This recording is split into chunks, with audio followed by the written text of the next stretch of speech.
suikast.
G'day everyone, morning. Day two of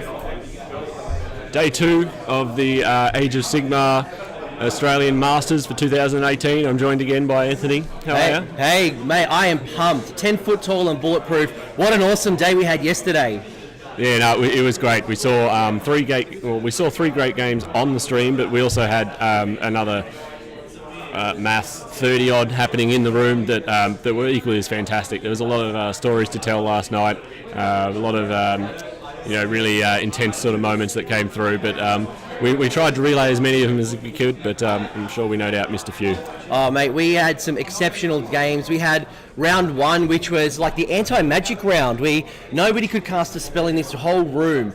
Nagash failed all of his spells in round one, in turn one, when he was fully healed up.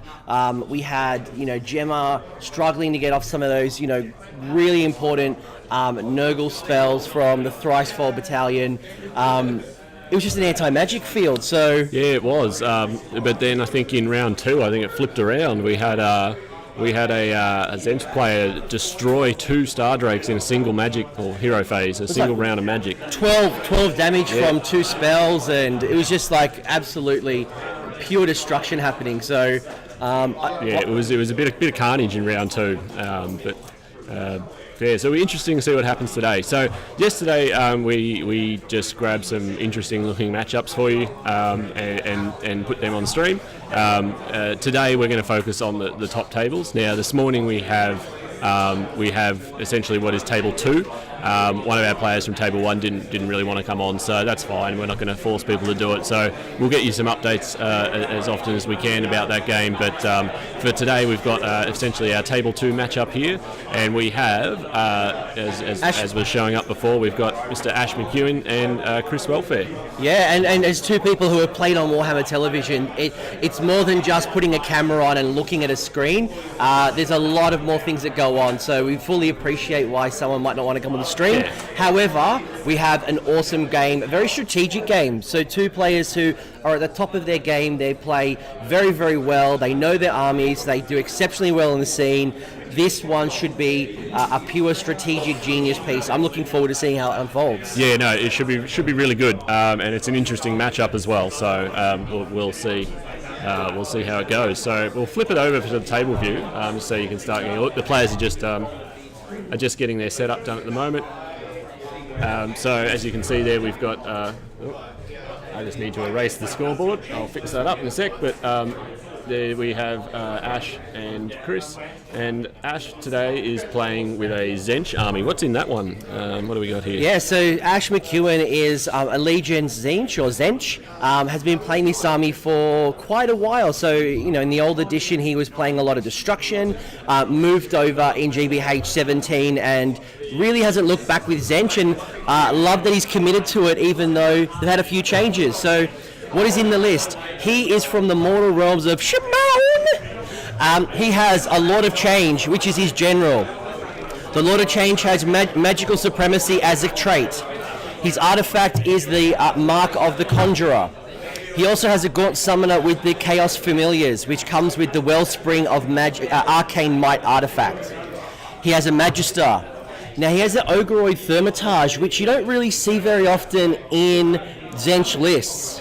Yeah, I think so. Obviously, they changed quite a bit, just with a whole bunch of points adjustments and stuff in AOS 2/General Handbook 2018, whichever one you want to call it. But so there's quite a lot of changes happened there. So it's quite I guess it's quite a different list than what you might remember from, say, 12 months ago. Definitely not a change host. Yeah, but Ash is doing quite well with it and is generally quite successful. And obviously, he's playing here today, so he's done well to get this far. Yeah, so we've talked about the leaders, so the units on the table. So he's going to have 2 units of Acolytes. He's got a unit of 10 Zangors. He has 3 Zangor Enlighten on disc. He has 3 Zangor Skyfires, and then he has the Witchfire Coven Battalion. He has 3 Endless Spells. He has the Pendulum, or the Aether Void Pendulum, the Balewind Vortex, and the Umbral Spell Portal. This army comes to a total of 2,000 points on the dot. He has 1 additional command point coming from the Witchfire Coven, and he has 102 wounds. Yeah, so quite a low wound count. Like I remember yesterday, we were always looking around the 130, 140 mark. So it'll be interesting to see how he goes.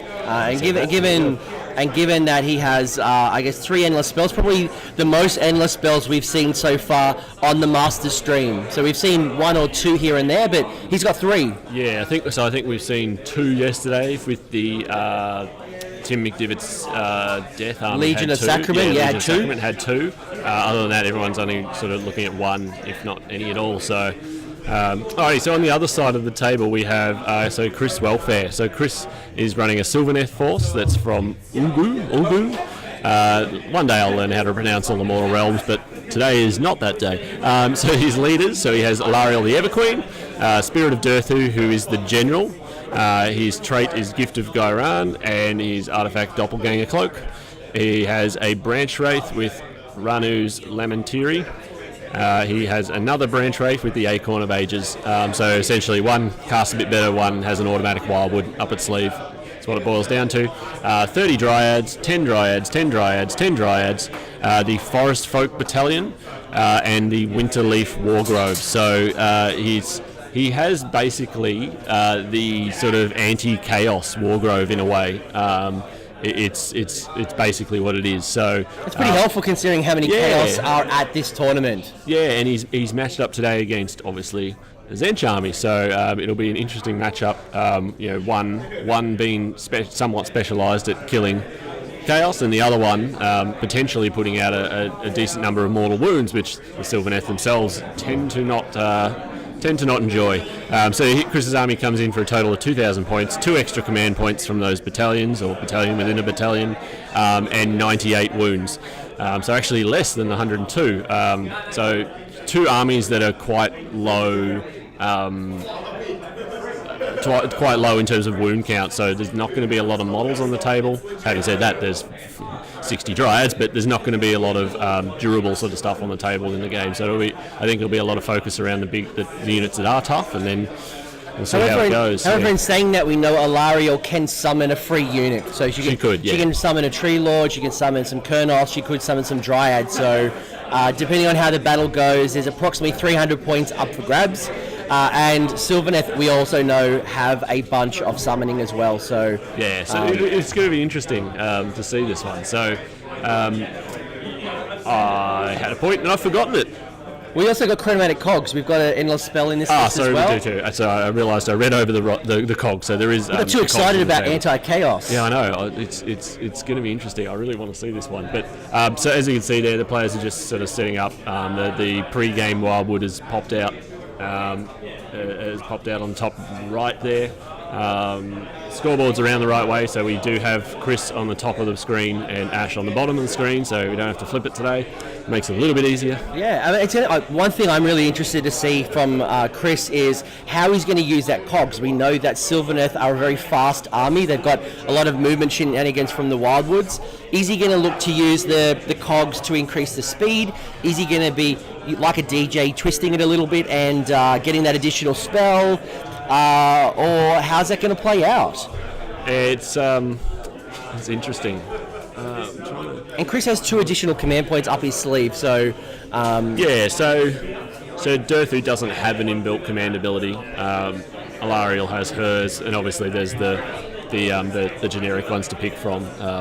So he actually doesn't have that many command abilities to actually use, just because Durthu doesn't have one, Alariel does. But yeah, so I'm assuming he's going to save them for moving faster and stuff like that. So keep it up for Inspiring Presence or reroll charges. Or... Yeah, that might be an important one on his big unit of Dryads or something like that. So I like this list as well. I think Chris has played Sylvaneth almost the entire career of Age of Sigmar. He's dabbled in a bit of Stormcast, also played a bit of a hybrid Stormcast Sylvaneth battalion. Is it the Guardians of Alariel, I think it's called? I think so, yes. I think that's what it's called. He knows Sylvaneth very well, and Ash has played Tzeentch for the last 18 months, so this one should be a slobber knocker.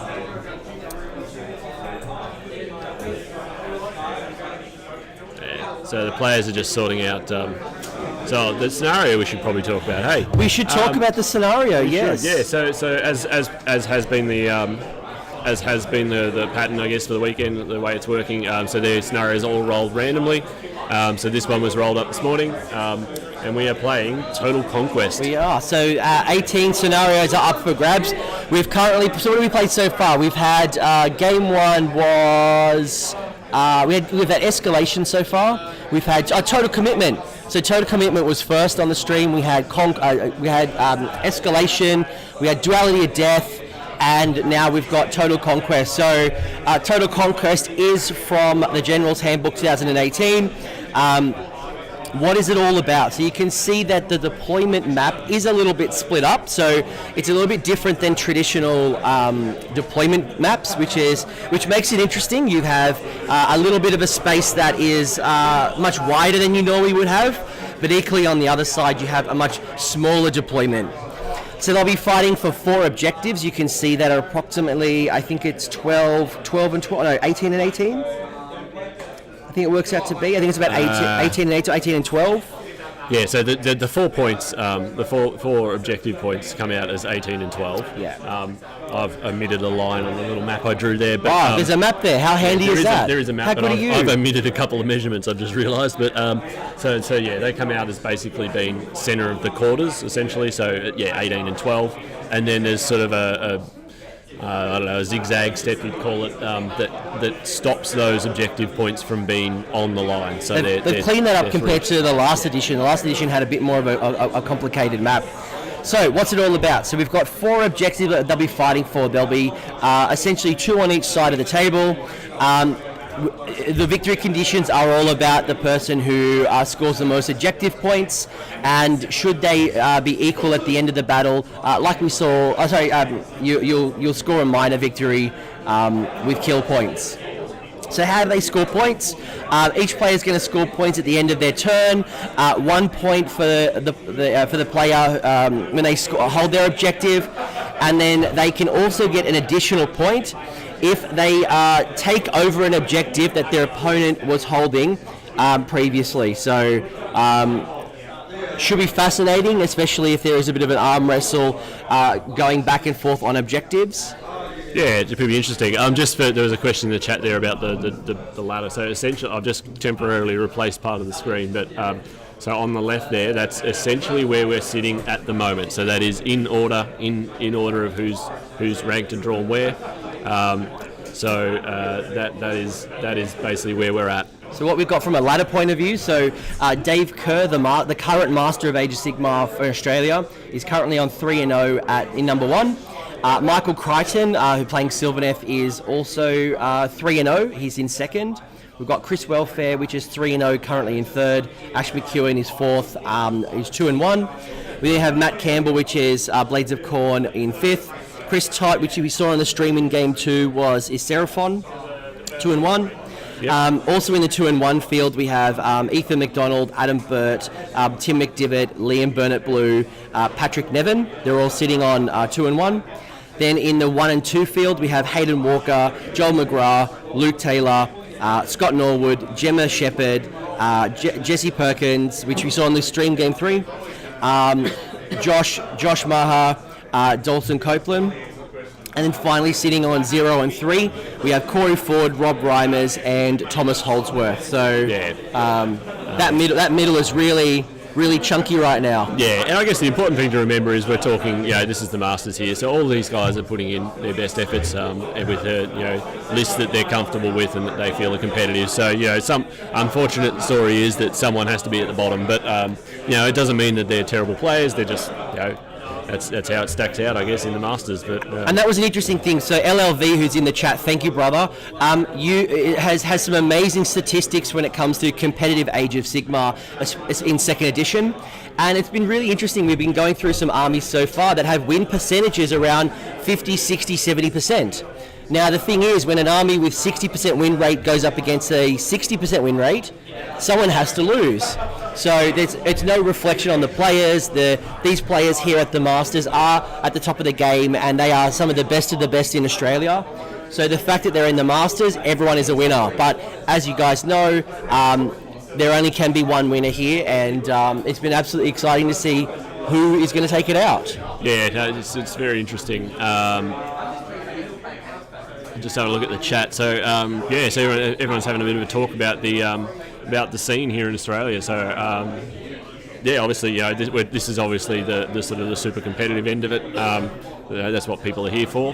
These are the guys who've consistently performed well all year, and these are the people who consistently performed well. I'll remember how to speak. They're doing great. Performed well all year, and have bought them or earned themselves a ticket or an invite for today.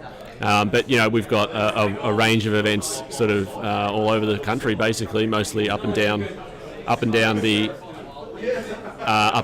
east coast for the most part. But there's also a really strong scene growing in South Australia, and I believe there's actually an event on in Perth, which is for simple geography lesson, the far western side of Australia, and remember that that's still about 3,500 kilometres away. So.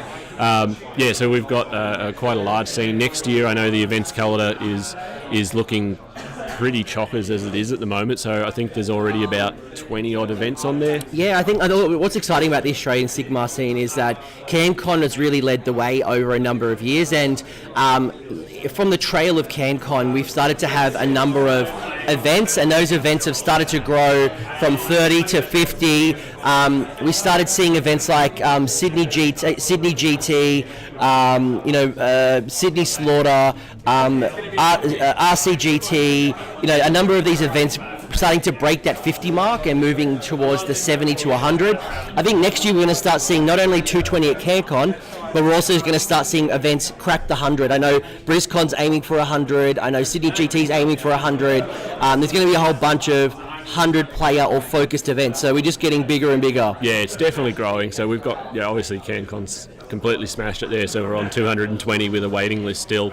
And that's, 220 paid players ready to go. And we do, James. Yeah, James. We've got some New Zealanders coming over to invade for the weekend to try and show us what they got. Can I give some shout outs to New Zealand? So I know this weekend we've also got the New Zealand Masters as well as the Northern Masters. So it's a weekend of Masters battles. But I want to give some shout outs to some of the players who are doing exceptionally well in the New Zealand Masters. So right now, James Page is leading the charge with 3-0 with Legion of Sacrament.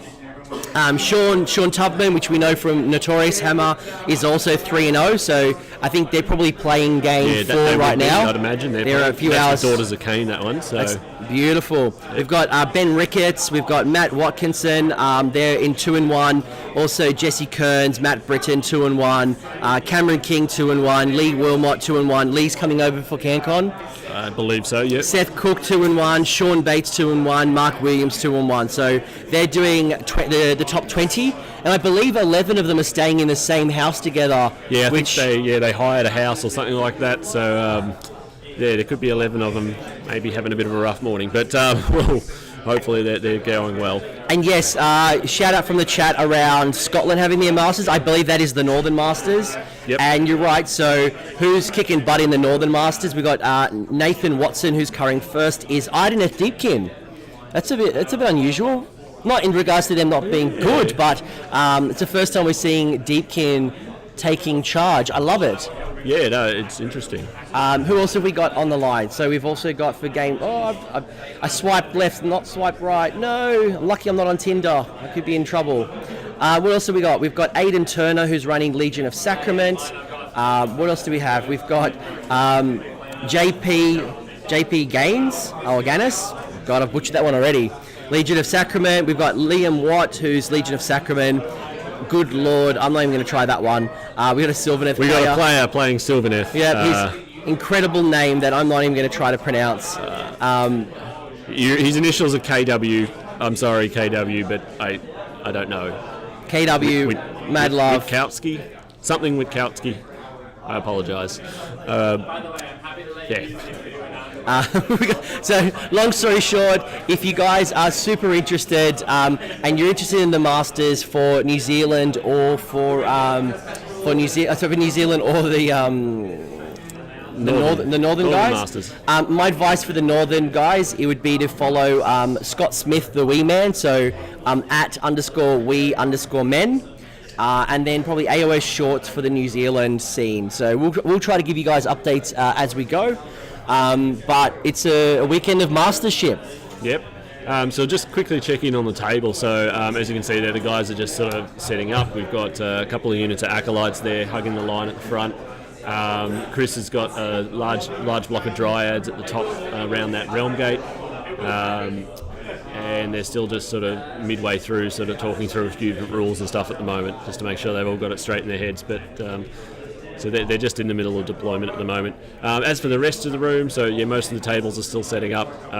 We have, it looks like everyone's still in deployment at the moment. So the guys are just getting that underway. Actually, I tell a lie. We have one game that started, so we have one game underway, and the others look like they're all about to start. So we'll go around again a little bit into the day with the camera and get a recording again. So I know people were a big fan of the roaming sort of stuff yesterday. So we'll go around again once the games are underway, and I'll get some video for everyone. But as for now, we're just kicking off.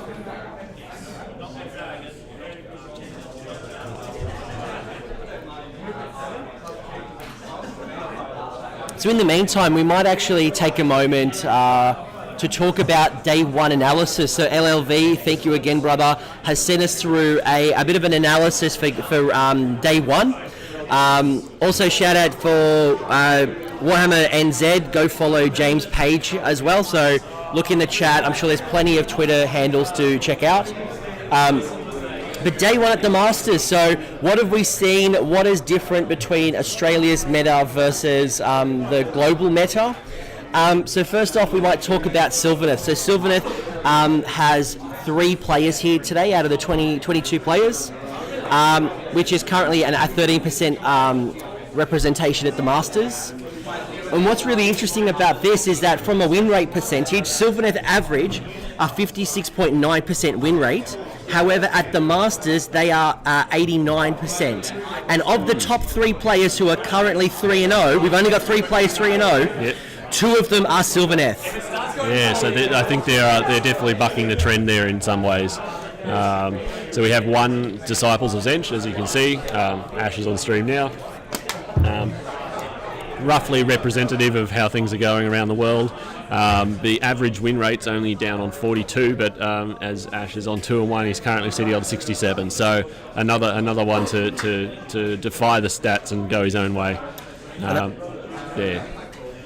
Yeah, and I think Tzeentch is one of those armies that people have been playing a certain way for such a long time, and in the last couple of months we started seeing that Acolyte, that Zangor type of build. So it's almost like the Tzeentch players are maybe going back and trying to find the Acolytes and trying to find that new form of combination, and Ashley's certainly leading the charge and has found some brilliant ways to find a new way to win, which previously wasn't being used. Seraphon, we have 1 Seraphon player, Chris Tott, and again he's the Seraphon average win rate is 50.6, and he's currently on a 67% strike. So he's well above the win rate percentage. So he's doing well. The armies that have the strongest representation would be Legions of Nagash, as well as Stormcast Eternal. So of the 22 players, we have 4 players from each of those allegiances represented from today. So the Legion of Nagash, their average match win rate is 58.8. And they're currently actually down. So Death isn't having the greatest of luck today or this weekend because they're actually down. So their average win rate is 58.8, and at Masters they're only at 50%. So they're actually down statistically 8.8%. Yeah. What do we think about that? Trying to think. We have two. So probably maybe a bit of context is that we have 2 Death players that haven't played Death this year. So we've got Ethan Wedge Ethan McDonald, known as Wedge, and we've also got Scott Norwood, both who are new to Death, especially in the last 6 to 12 months, that haven't played it very often, but have come to the Masters with Death. So are they bringing the stats down? Well, Ethan's had some pretty good luck so far. He's been doing well. So in the chat, someone said Nagash is just trying to do a good job and everyone's sabotaging him. Well, according to Game 1, Nagash sabotaged Scott Norwood. He couldn't cast a spell. Fully healed up. 9 spells. Yep. Got none off. Yeah, he let himself down there. He struggled big time, and unfortunately it didn't end up well. So the next one in the list there, we've got the Stormcast Eternal. So this one's coming out relatively even in terms of the expected win versus the actual win. So average match win percent's 49.4, and we're looking at 50%. So for the weekend, the Stormcast players are basically running 50-50, which is about what the stats say they should be. The interesting thing there is, though, you've got so Dave Kerr, he's running Stormcast, and he's obviously 3-0. So there must be someone balancing that out. Well, we had a story that Luke Taylor I know Luke Taylor's playing Stormcast. Yep. Who else was playing Stormcast here today? I'm sure it'll come to us. Adam Burt. Yes. Burt. We saw in Game 1 who dropped the first game. He has won the last 2 games. Yep. Game 2, Game 3. I think Luke Taylor's only won 1 of 3. Yeah, so yeah, that's evening out there. So next down we have Blades of Corn. Represented more than you'd expect against the rest of the world here today, but performing better than they have been everywhere else. So we got once again 50% win rate for the Masters so far. Expected win of around 44, so slightly higher, performing slightly better than you'd expect. The next one along, Maggotkin of Nurgle, so roughly the expected representation rate, 9.1 compared to 7.6. Again, though, they're performing better than expected. So, sorry, I'm going backwards. They're underperforming, so they're not performing as well as expected. So, red means bad. Yeah. Green means good. Yeah, green good, red bad. Got it. Expected win of around 50.3%, but they're only currently coming in at 33%. So that's interesting. Like I know Gemma won her first game, so she was on the stream for that. But Gemma's dropped her other 2. Yeah, but she lost her other 2. And Tom Holdsworth as well. He's had a bit of a rough run this weekend. I know his dice sort of turned against him in one game, so he's unfortunately on 0-3. But Thomas is General Chaos. Okay, so yeah, I he think wouldn't be listed as Nurgle. Dalton Copeland is Nurgle. Yep. As is, we've got one more. I'm sure it'll come to me any minute now. There's one more. We'll find them. Insert Nurgle here. Yep. So the next one down, Daughters of Cain, so just the one player here, roughly proportionate to the rest of the world in terms of representation. The average win is 71.9%, so performing quite strongly in general. And here though, so that's Jesse, he's only won the 1 game, so sitting around 33% at the moment. And also Eric in the chat has said, what about the Mother of Dragons? Yes, he was also bundled into that Stormcast. So the Mother of Dragons, Rob Reimers, has 2 Star Drakes. While he's been causing mass carnage on the tabletop, he's played some armies that have had really high wound counts who have just beaten him on the objective. So probably would have been expected, but yes, Rob is 0-3, so definitely another pull down to the Stormcast stats. Yeah, definitely. Just in the chat there, so Dave and Michael are not on the stream this morning. They didn't want to appear. They didn't want to be on it. So we asked the players if they both want to be on. If they say no, then we're not going to force them to. So we've bought you game 2 instead. So we might get not going to foreshadow how the event is going to go. But if Dave wins this game, he might be up next. But we'll see. Yeah, and something that you guys might not understand if you haven't been on the live stream, haven't seen a stream yet. There are for us in order to do this stream, we probably do ask them lots of questions along the way, and we ask them to roll our dice, and we get them to do things that you wouldn't normally do if you weren't on a stream. And we appreciate their patience, but at the same time, if you're going for Masters, you're 3-0, you may not want to break that concentration, or you may not want to be thinking about us as commentators and spectators. So I can appreciate why. They know that one of them's going to go on to Game 5, so maybe chill out and focus a bit more in order to go 4-0. Yep. So just on the table, just quickly, so Chris has finished his deployment, so his whole army is sitting on the table ready to go now.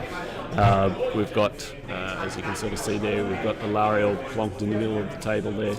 At the top, we have Dryads, and looks like Durthu slightly back on the left, and then the rest of Chris's army is either hiding in the trees or deployed in it. The rest of Chris's army is still sitting on his his board below the table, so I'm guessing he's put a bunch of stuff into the Wildwoods. And what's exciting is I think Chris has a clear carry case box, and I can see probably at least 50 Dryads, 100 Dryads. I've been clarified, so multiply what I said by 2. I also see Kurnoth Hunters, so that's an amazing toolbox that he has. It looks like there's a Tree Lord in there as well. There's a Tree Lord in there, so basically, Chris's Games Workshop right now, he has every Sylvaneth model under the table, ready to go. So from a utility point of view, that is a massive tactical advantage that he can adapt to his opponent and the requirement wherever he needs. Should something like 3 Places of Arcane Power come up, boom, new Tree Lord. He needs something that needs bodies, boom, more Dryads.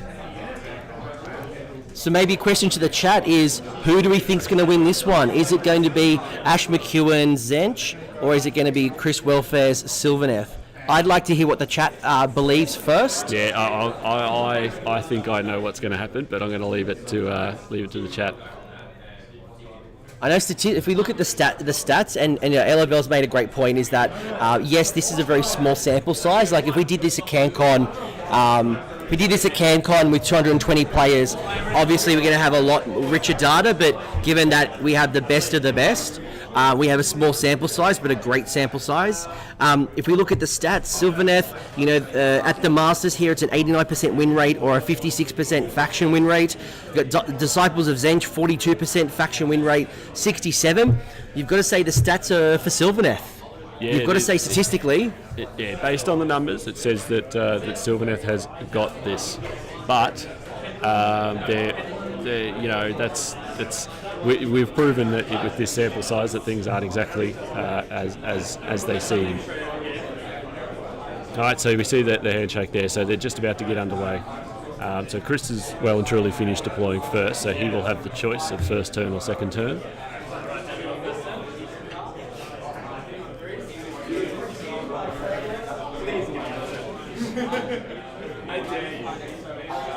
We just had Ash McEwen dare Chris Welfare, so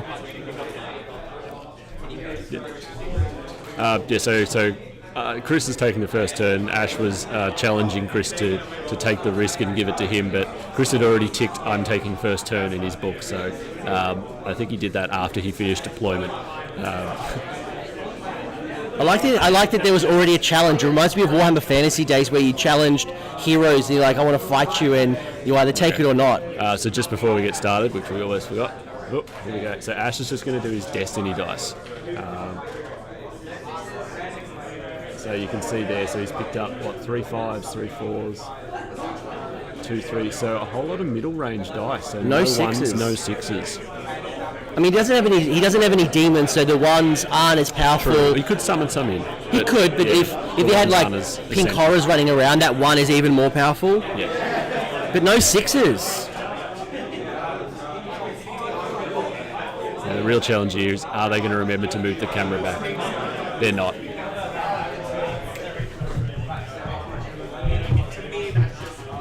Alright, now he's remembered. There we go. All right, we're back. We make the players do their own work. It's just easier. So we've got some Destiny Knights there ready to roll. So Chris has just thrown out his Acorn. There must be a branch wraith over there somewhere, which I cannot see. I think it's underneath the Dragon Fate dice, so there is a branch wraith hiding over there somewhere. So Chris has just thrown out his Acorn to get the second Wildwood down, which is obviously quite important. You can't teleport if you don't have two. There's going to be trees everywhere. Sprouting a garden. I wonder how many bases he's got up his sleeve. I think he's got, from memory, he's got 6 or 8. So we've got a whole box of woods ready to go.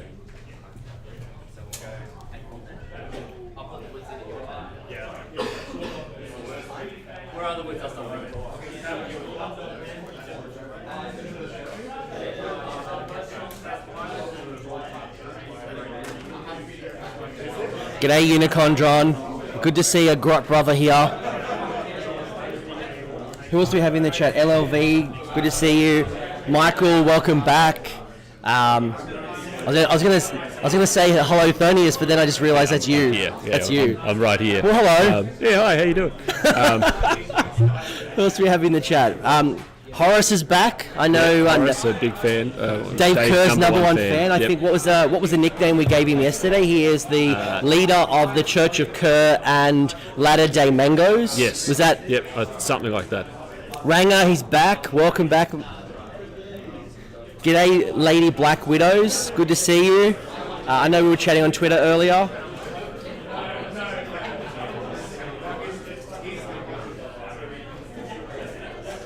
We've got Rain Chow in the chat. How you going? And we got Jimmy. James McPherson. Oh, yeah, he's popped in again. One of our New Zealand brothers. And, of course, we've got... we have Dad Hammer himself, deleter of worlds, that is the Scourge Privateers. They're going to go 6-0. He's going for 6-0. I'm going to try to block that. It's up to me to stop the Scourge Privateer meta. Yep. If I fail, I'm going to go get my square bases and start up on 9th Age table. Yeah, according to Dad Hammer, 6-0 at CanCon with Scourge Privateers. So everyone watch out for that one. It is going to be a sight to see. But the Scourge Privateers, with a whopping selection of 4 different units, are going to take out 6-0 CanCon 2019. So LLV in the chat said in Australia you can play Sylvaneth or you can buy a small farm. So if you had a choice between buying a small farm and... So just in the hero phase, just quickly, sorry. So Chris has just... he's done his Acorn, he's bought on another Wildwood with spell, and then Alariel has used her once again summoning ability to pop up 3 Kurnoth Hunters with bows. They're in the Wildwood just in front of her.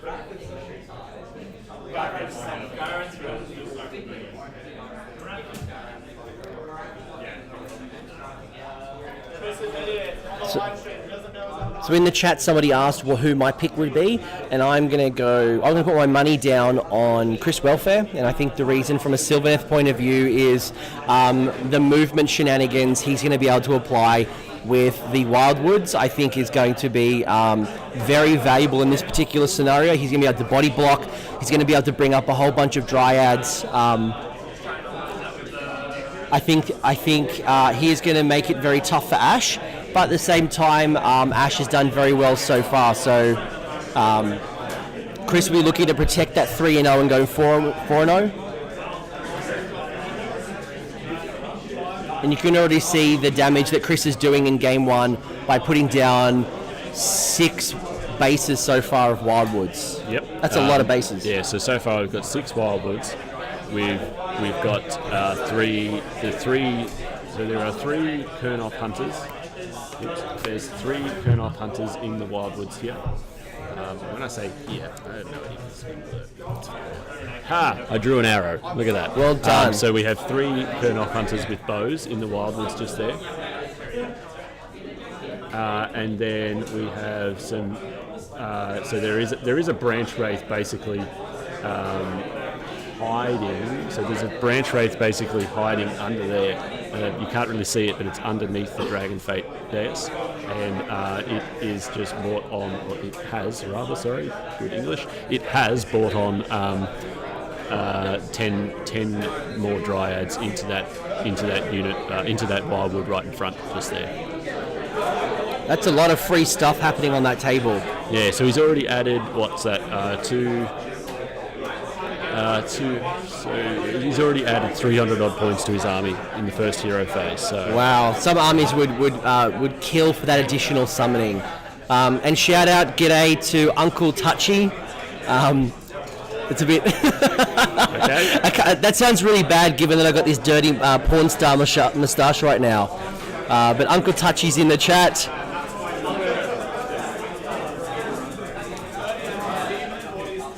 So Mystic Shield was attempted, but it didn't happen. It got stopped.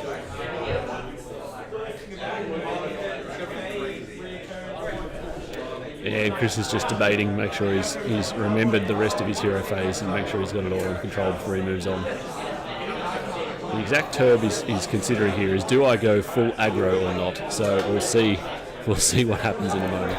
And I think it's an interesting play when we think about Game 2, where we saw Chris Tott, Matt Campbell. Chris played exceptionally aggressive, and you could almost say it kind of bit him in the arse towards the end of the game, where he lost too many models, and Ripidactus came down, and he didn't have enough bodies to protect from Khorne.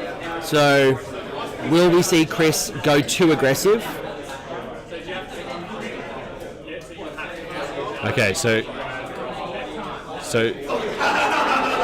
Chris is just about to do his Forest Folk Battalion stuff here. So what it's called, so this is going to get a little bit complicated on the view, but so what it's called, so it's called Fade from View. So once per game in your hero phase, Forest Folk will vanish along the spirit paths. Remove all the models in your battalion from the battlefield and set them to one side. Then set up each of the units anywhere within your territory or within 3 inches of a Sylvaneth Wildwood, at least 9 inches from the enemy, cannot move in the following movement phase. So basically, Chris is about to take all of his dryads, except for that summoned unit that popped up late. He's going to take all of his dryads and the branch wraiths off the table and then put them back again. So what it sort of, I guess, allows him to do is to move him around, move everything around and reposition his dryads. So that's a once per game ability. Yep, so once per game. So he's using it in turn 1. So it's almost like he's absolutely going through board dominance from turn 1, and he's saying to Ash, you need to claim them off me. If Ash can claim them off him, it's going to be worth additional points to Ash, but that obviously has to happen. So can he take it off him? It'll be interesting. So he still has to be 9 inches away. So unless we've missed it, I don't believe he got his cogs out. So it's going to be long charges, but it looks like he's just going to capture the. So he's going to be basically holding the 3 objective points. The question in the chat was, wasn't I meant to be playing at the Masters? So I was the buy buster. So should one of the players not be able to make it, or family emergency came out, I was going to be playing. In case of that player. Yeah. Luckily, everyone who should have attended could attend. Well, we did have 2 people who couldn't get here, unfortunately, so they had some flight issues on Friday night and weren't going to be able to get here until about lunchtime. But everyone who played yesterday is still playing today, so nothing's come up in the last... Yeah. So no hangovers have stopped people. Another question from the chat is Australian scene. So... this is probably the first event that Australian Age of Sigmar has actually broadcast. So I think I'm excited to be a part of your team for the first broadcast. Yep. We know CanCon. Yeah, so CanCon. So we're still setting stuff up. So Rob from the On a Small Game will be over. I was planning to at least. It's sort of locked it, but we haven't really locked it all in yet because we wanted to get. Clint wanted to get Masters out of his head first. But say yes, figure it out later. Yeah, we're saying yes. We'll figure out the details later, but that's pretty much the plan. So he'll be over here and running coverage for that event. Yep. And I believe Dan from AOS Shorts may be coming over to the infield commentator? Is that? I don't know if that's 100% planned yet, but That's what he wants. He wants to get. He wants I in. think that's what he wants to do. Just like Dad Hammer wants him and I to fight, so he wants Grotz versus Scourge Privateers on Game 1 stream. So. That's what he wants. Yeah, so we want to see the first of the 6-0 wins for Scourge Privateers. Yeah, I'll bring shame to my family if I lose to the internet. But so I think now that Dispossessed Dan went over and worked with Rob in Cream Bobo, we're doing the coverage here. I think it's probably not wild to say that we'll probably see more Australian games covered from a tournament point of view. Yeah, so it'll be really good. So there will definitely there will definitely be coverage happening at GearCon with varying levels as we sort of lock in all the different people and moving pieces in over the next month or so. So you'll definitely see something, and either way it'll be great. So. But in the meantime, we've got people like Doom and Darkness who do awesome battle reports at his house or at his gaming club. So if you're interested in the scene, that's a really good way just on a regular basis. But I think come next year, it wouldn't be wild to say that you won't see more Australian match play coverage at events. Yeah, so Chris is still just repositioning all of his dryads and stuff here. So he's moving things around. So the dryads are basically flipped positions by the looks of it. So the big unit of 30 has gone to secure the objective on the top right.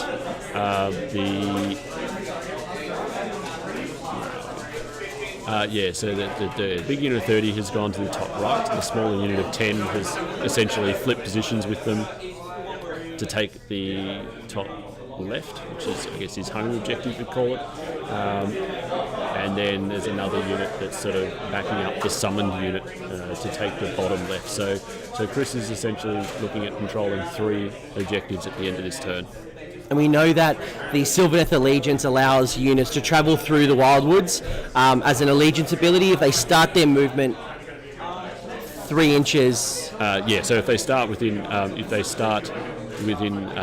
3 inches of a wildwood, start of the move. So you can, basically, instead of moving normally, you can transverse the Spirit Pass, they call it. So you navigate realm routes is the ability name itself, but you can basically pick the unit up and transport to a different Sylvaneth wildwood.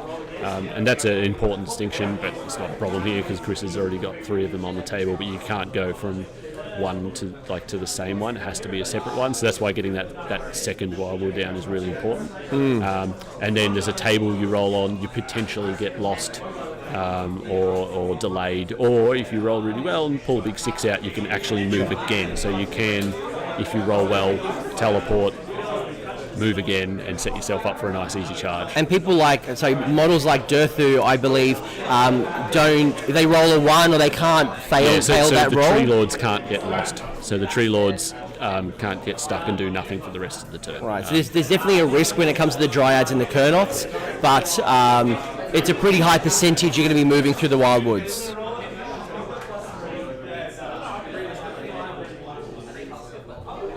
There is no Fosters being drunk at this event today. Nobody here in Australia drinks Fosters. It's ridiculous. In fact, we can 100% confirm that because Dispossessed Dan is no longer welcome here in Australia. I had contacted the AFP when you guys and the Honest Wargamer were doing the stream, and when Dan was about to arrive to Australia, he was turned around by immigration and sent back to England, where he will now live somewhere in Nottingham. So congratulations, you've now got a Dispossessed Dan, because we cannot bring a tainted individual back who's drunk Fosters. So if you like Fosters, I'm sorry, you've just drunk dirt water, but we in Australia don't drink Fosters. Have you ever had a Fosters, Travis? No, definitely not. No. No, I've turned Nightboard on again. He's already told someone off. That's all right. He's told off Dadhammer Luke. He's probably talking about... he's probably talking about Scourge Privateers and the meta shift. Scourge Privateers too much, so it's put an end to that. Look, to be honest, I love Australia's competitive scene, but I don't want the world to look at us like a bunch of weirdos when Wanderers and Scourge Privateers and some of these smaller factions and quirky factions start going 6-0 at CanCon. So Nightbot, thank you for doing your job. Appreciate that you start swinging that banhammer at Luke. Lady Black Widows, Foster's tastes like piss and looks like urine too, 100%. That's why it's in a can that you can't see. There's no buyer's, it's only buyer's remorse. You can't look at it on the shelf and think these Fosters look delicious because you just can't see through it. Good to see. Just quickly on the table. So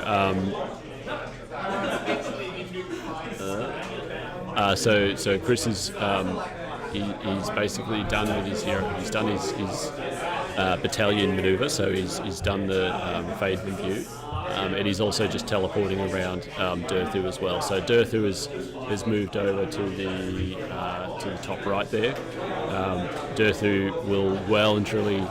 You would assume between Durthu, 30 Dryads, and the three hunters there that bottom or that top right objective is going to be tough for Ash to take back.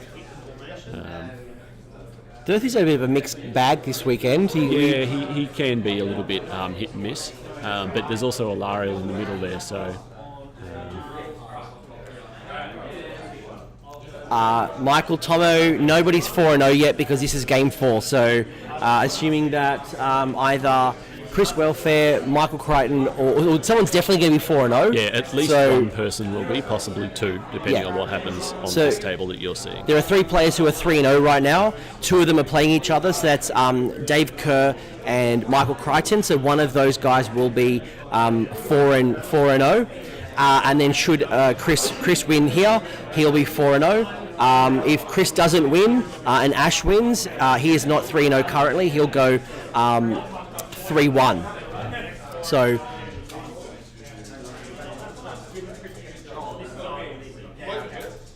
and good to see we've got podcast royalty here as well. G'day to the dwellers below. Oh, I missed him. Hey guys, yep, there they are. Yeah, good to see you guys. A great Age of Sigmar podcast. Guys who have been around the Warhammer fantasy scene for a long time have rejoined us in the community and doing some kick-ass work. I love that black coach that one of them were doing. I can't remember, it might have been Nick, or I can't remember exactly who it was, but some beautiful models coming up, and I know some of the boys are coming to CanCon.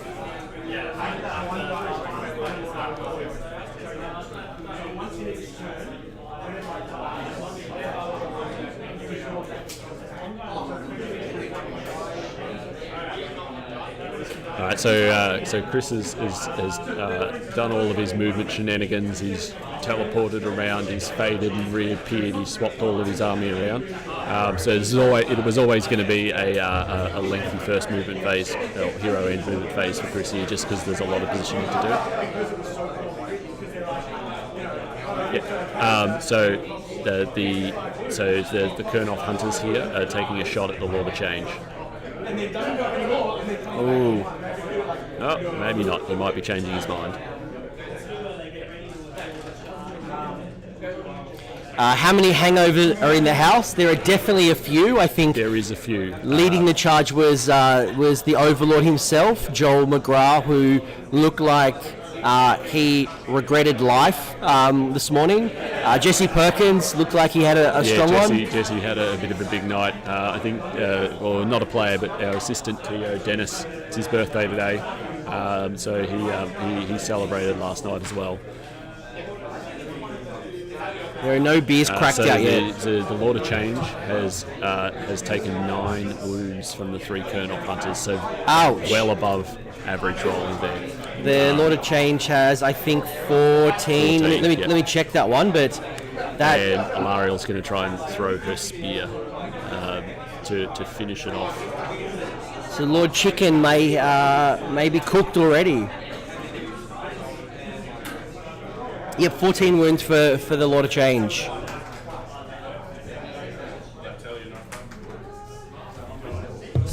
So the Kurnoth Hunters knocked the first 9 wounds off the Lord of Change, so taking it to 5 left, and then Alariel has hefted her spear from the back edge of the board, from the back of the board there, and the Lord of Change now has 1 wound remaining. Wow.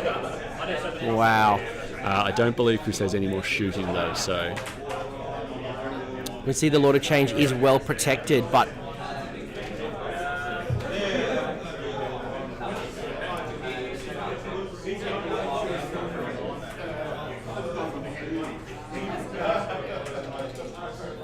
and really, one of the big impacts of that is going to be Infernal Gateway. So it's going to spell degradation reduce the effectiveness of that Lord of Change quite a lot. So they're going from 3s, he's now going for 5s. So he's going to want to have a really strong magic phase and hope for the double and maximise that Lord of Change.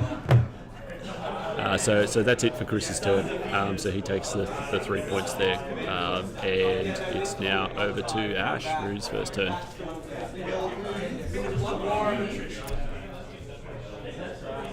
How will Ash respond? If you were Ash, how would you respond? It's interesting. So Chris has obviously gone quite aggressive in his first turn here. He's pushed up on both objectives. The one on the bottom left is probably the weaker one, just because it's only defended by Dryads. Not knowing Dryads are to pushover, but they're certainly not the strength of Durthu and the Hunters on the other one. So the Ogroid Thaumaturge has tried to cast his Fire Blast and failed. I guess this puts more pressure on the Gaunt Summoner. I mean, we're going to need some serious damage from the Gaunt Summoner have to do something good to swing it back.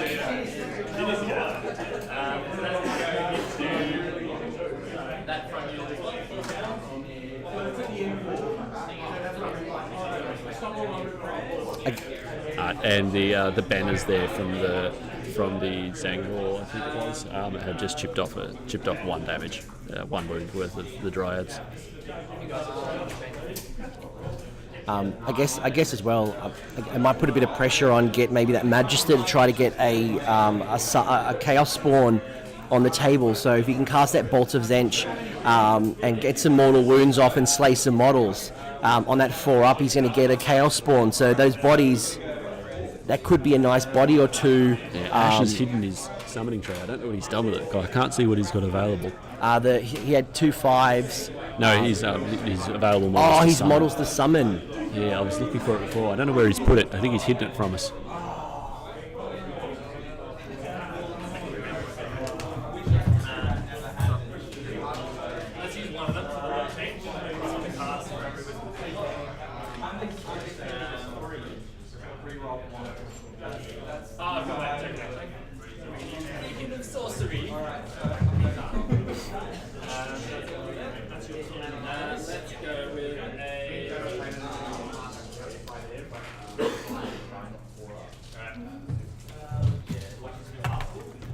So what's available in the dice pool at the moment by Ash? So he's got 3 5s, 4 4s, and 2 3s. Yes, yeah, 3 5s. I just completely misread what you wrote. I was reading it from right to left. So yesterday we had the theme that everything was upside down. Yeah, so I thought I'd now go from front. Yeah.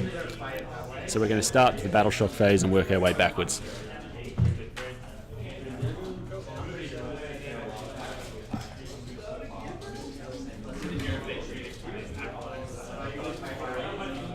So just a little bit of so the acolytes with their just some the hero phase shooting. So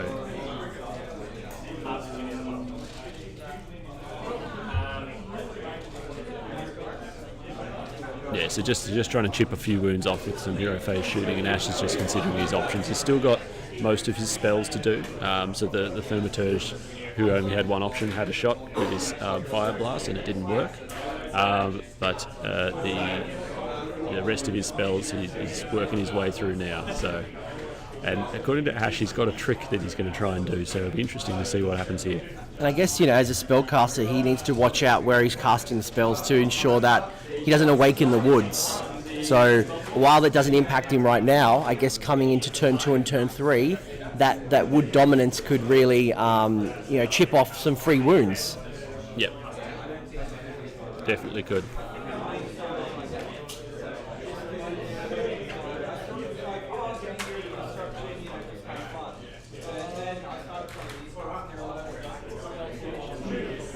So we've got the spell portal out on the board. So interesting to see where he puts that. So it's popped out just next to the Lord of Change. Well, one end of it has at least, and the other end, maybe not.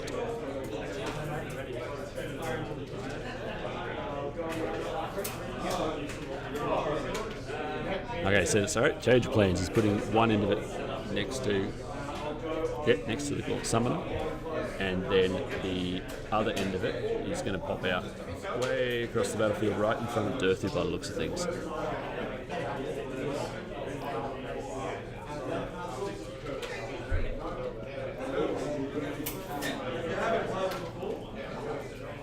So are we going to see Infernal Gateway through the spell portal, or do we think we're going to see? Well, because I know that is one of Ash's preferred combinations, but obviously the Lord of Change is. okay, so the Lord of Change is going for Gateway.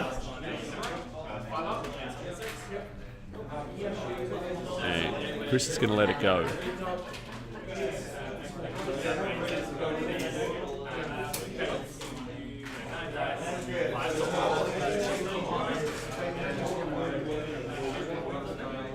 Alright, so due to the weakened state of the Lord of Change there, the Gateway didn't do that much damage, so just the 2 mortal wounds on the unit of Hunters.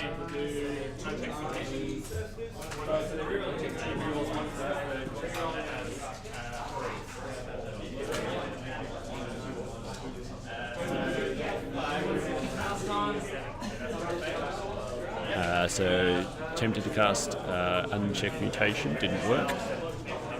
Even with the re-rolls for the ones there, unfortunately just turned it into another 1. Ouch.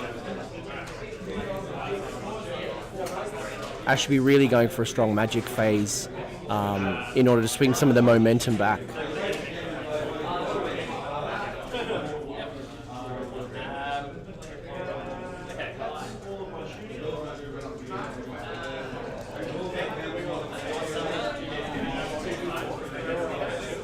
So we're dipping into the Destiny dice pool here. So he's taken the 2 5s. So we've got the 2 of the 5s, which will leave 1 left, and that will flop Infernal Flame.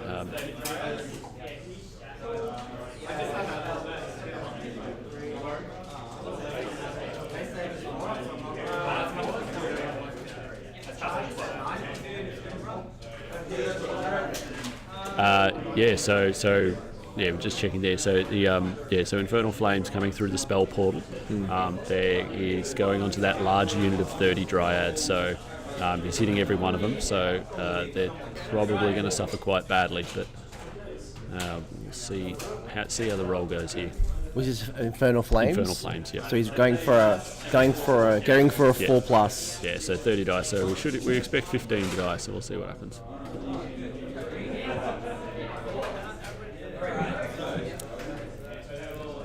Ash McEwen is a very handsome man. Dispossessed Dan, I believe, was called on Crim Bobo's stream the Australian Matt Damon, so maybe we need to do like a... So slightly below average, but 13 Dryads have perished. And that's the dice, not Ash McEwen. He's definitely not below average. No, I'm focused. I'm trying to listen to it on the table.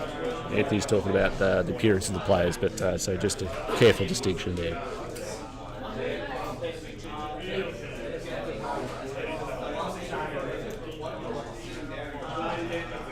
Matt Gammy is also a very handsome man, maybe with the moustache more than others, but I know some people may prefer him without the moustache, so choose your Gammy however you like him.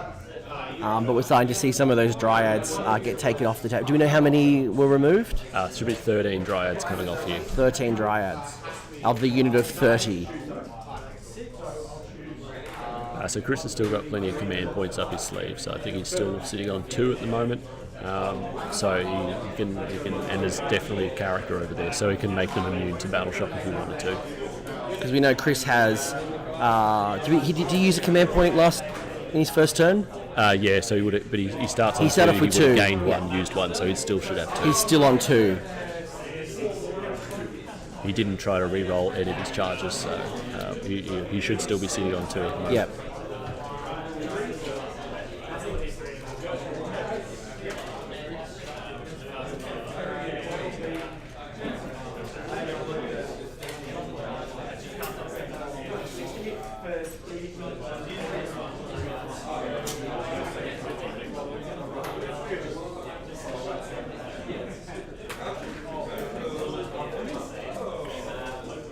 And the Magister there just tried to chip a few wounds off the branch witch. And Mystical Terrain actually saved it, the one mortal wound that went through. So, which is a shame because that's what he wanted to get potentially the Chaos Spawn on the table. Yeah, he would have had to kill the model, so he wasn't going to kill the branch with that spell alone. But yeah, he could. He cast it, the branch witch. Yes, for sure. Yeah.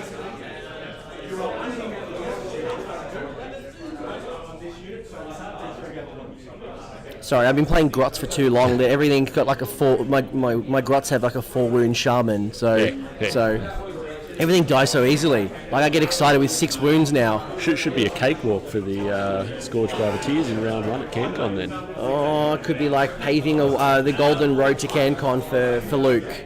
And you can just see there, so the Zangor Shaman has thrown down a Balewind Vortex and popped up.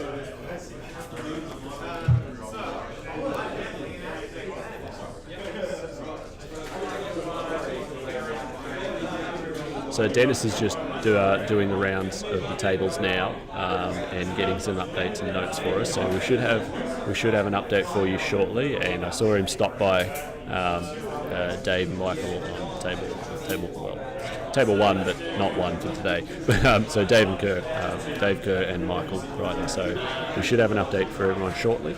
It's interesting comment in the chat, actually. LLV's pointed out the Balewind being shades of AOS 1. I don't know what it's like where you live, but I've certainly seen a renaissance when it comes to the Balewind. We've gone from 100 points down to 40 points. From an endless spell point of view, you get the range extension.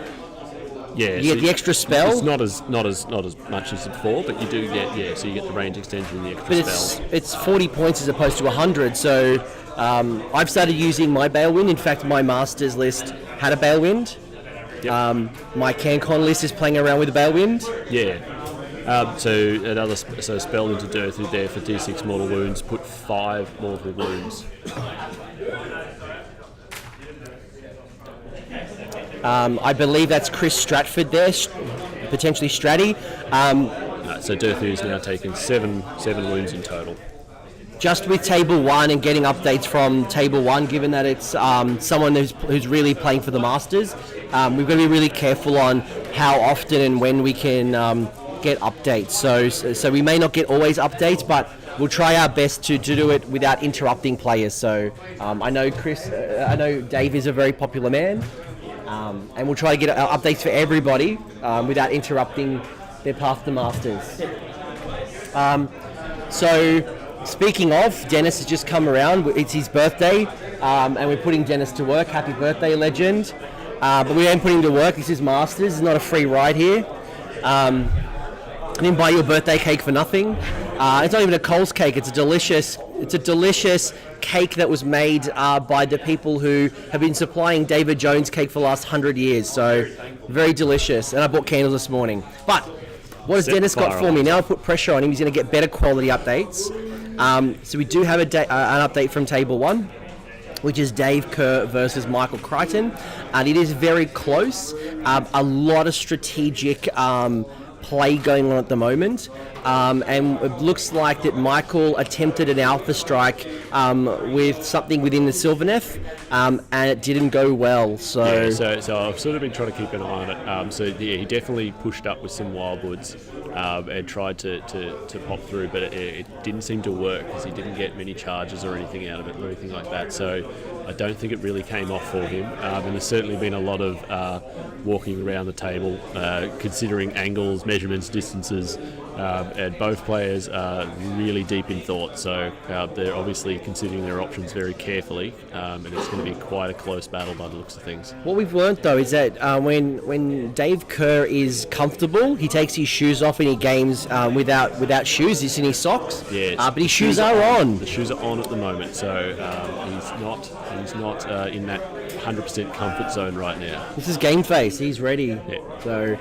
what else do we have? So the other update we have on the table is Chris Tott versus Adam Burt, a game that was an absolute cracker at Sydney Slaughter. So we've seen that the Seraphon, so Chris Tott, attempted to teleport his Carnosaur but failed.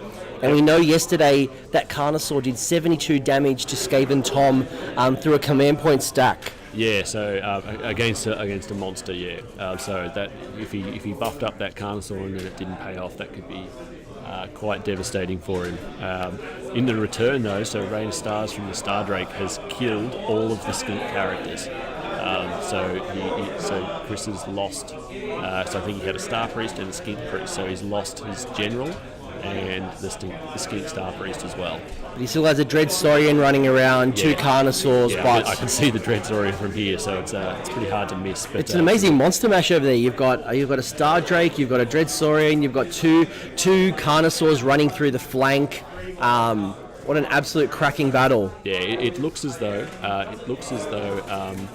the Star Drake is camped on one of the objectives, one of the neutral objectives, and there doesn't appear to be much near it because all the Carnosaurs are on the opposite sort of side of the board. So it looks like the Star Drake's got one, and then Adam's going to have to see if he can fend off the Carnosaur charge on the other corner.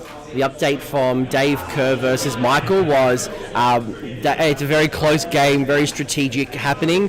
But Michael Crichton had attempted an alpha strike with his Sylvaneth that didn't go well.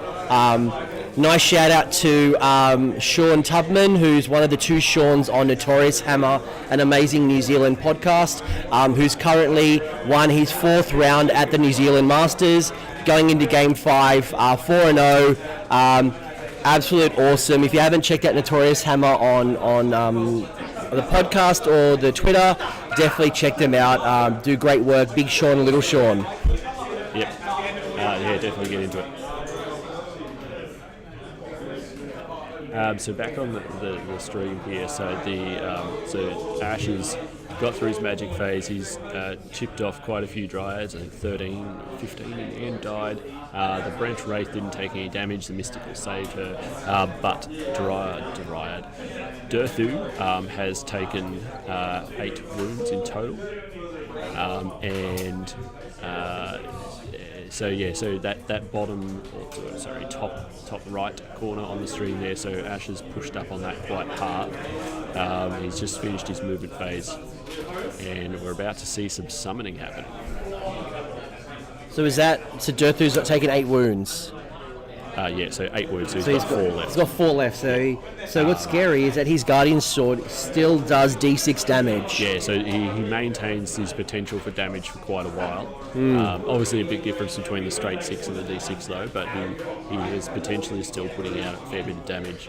It'll be interesting to see though if Ash can actually kill Durthu or finish him off this turn. Well, he needs to. If he's gonna try to save that Lord of Change on 1 wound remaining, he needs to nullify as many threats as possible, and he needs a priority. Yeah, so it'll be very interesting. It'll be an interesting priority roll, especially if he doesn't kill Durthu, because if he doesn't, of course, Alariel and between Alariel's abilities and spells can probably just heal him back up. Do we just see some? Want to see happen? Is there some blue horrors coming onto the table? Yeah, so he's summoned 10 blue horrors at the back there. So use some of those summoning points from successfully cast spells to bring on a free unit. So the Skyfires taking a shot at Durthu, which I figured he'd be doing.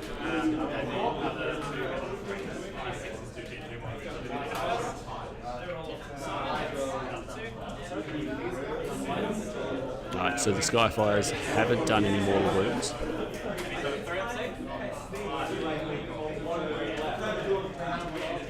So no mortal wounds from the Skyfires, but he might be dipping into the Destiny dice here. I think he was going to pick up the 3s, but yep.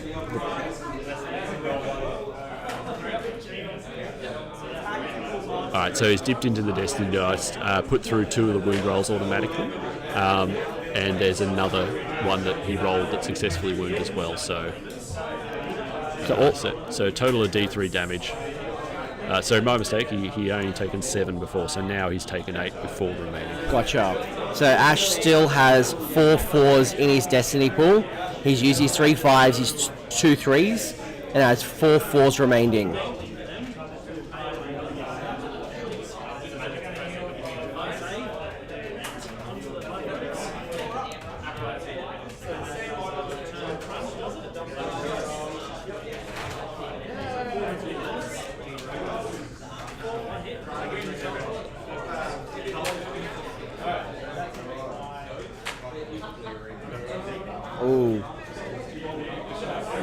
So some of the smaller shooting there from the acolytes has just chipped away just one wound off the branch wraith. Branch Wraith has 5 wounds? 5, yeah. So it hasn't taken any damage yet, so 4 remain. So 4 left.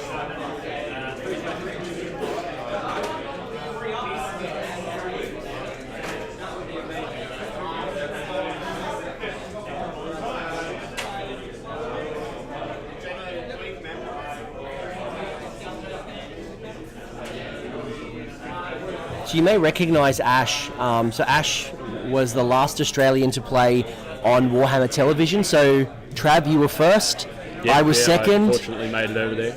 You played 2017. Yep. South Coast GT 2017. Yep. I played Blood and Glory last year. Yep. And then Ash was the third to play on the stream. And I know one of his biggest accomplishments was beating Chris Myhill on the Heat 3 stream this year. I know a lot of us stayed up watching, funnily enough, the weekend of the Sydney Slaughter. So we just played 3 games of awesome match play, went home or went to our hotels and watched more Warhammer with Ash on the stream. So, and he was running around with Destruction.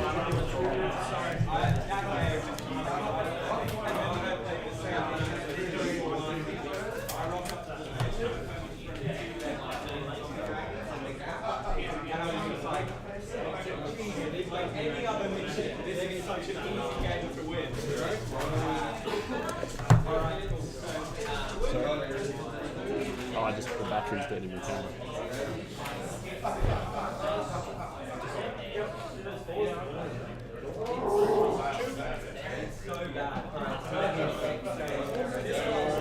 One thing I'll have to ask Ash after this game is if he's gone through his pre-tournament ritual of eating a ham and cheese croissant from his local coffee shop. He believes that sets him off for success. But I know he also stresses out about all the combinations and runs through all the different scenarios in his head. So I know Chris and Ash are very strategic, and playing out all the multiple scenarios can also be at your detriment. What the scenario was this morning. Well, the different results, so that could be detrimental. Well, that's it. Like you've got, we've had 3 games so far, 15 potential scenarios left on the table. Who do I use? What do I use? How do I use it? So many questions, so many combinations. Yep. So we just moved into the charge phase there. So the Thaumaturge has ploughed into that unit of Dryads, the summoned one, I think it is. So just 10 Dryads that you'll be fighting against. Dwellers have said, how good is South Coast GT? I don't know. I haven't attended South Coast. I attended Blood and Glory. Trav, how was South Coast? No, it was great. So I was there in 2017. There was 190. I'm going to go 194, I think, that made it on the day out of the 200. So just a really good turnout rate as well. It was a huge event. Obviously, it was really good. There was something for everyone. So there was obviously sort of the top 30 or so people who were really sort of in it to win. And then there was sort of a middle pack of people who were just who were having a great weekend, just rolling some dice. And then there was sort of, and mixed in amongst that, I guess there was a sort of a more narrative group as well. So there was guys who were basically playing it for the story. And everyone had a great time. I certainly did, and don't regret the trip at all. So just quickly on the table there. So the Enlightened as well have also charged in. So the Enlightened have gone into the Bow Hunters. So the Kurnoth Hunters near the centre of the table have been charged by the Alliance. And looks like the Karagak likes in the top right, bottom left, are heading in to help out the Thaumaturge as well. So the Thaumaturge charged? Yep. So had they rolled the mortal wound roll yet? I don't believe so. So when that Thaumaturge charges, you pick a unit within 1 inch and it's going to suffer D3 mortal wounds after the charge is completed. So that's a nice little handy pre-combat.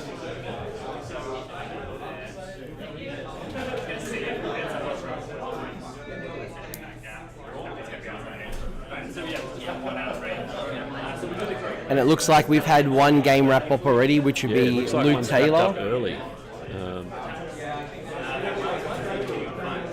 We'll find out what happened there as soon as we can. So that'd be Luke Taylor versus Joel McGrath. So that would be Stormcast Eternals versus host of Slanesh. Yep.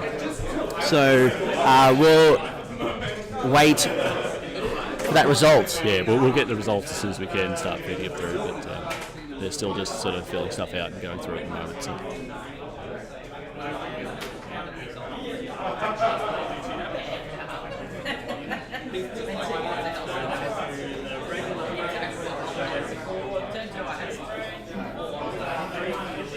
So we just heard comments from Luke to say that in turn 2 he had 4 models left. So my guess is Joel McGrath has taken down Luke Taylor, but we'll get a confirmation for you guys pretty soon. So looks like the Measured Gaming boys have secured an early victory, but let me confirm that from the TO.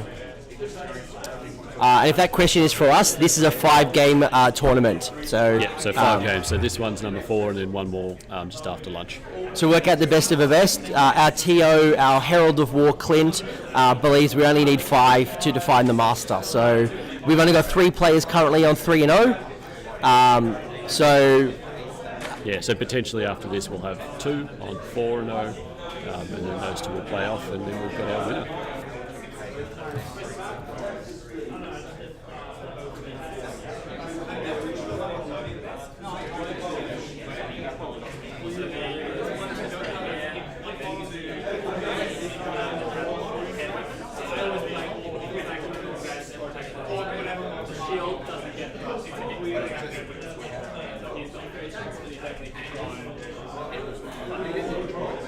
Alright, so the Thaumaturge has gone in there and killed, by the looks of things, 5 Dryads in total. That'd be, and now the Acolytes are having a swing as well. What's interesting with the Thaumaturge is that as the Thaumaturge takes wounds, it actually gets better. It actually gets bonuses to hit, and it makes it harder to hit them as it gets wounded. So it's going to get into combat. It's done some mortal wounds, and we've got some beak attacks coming.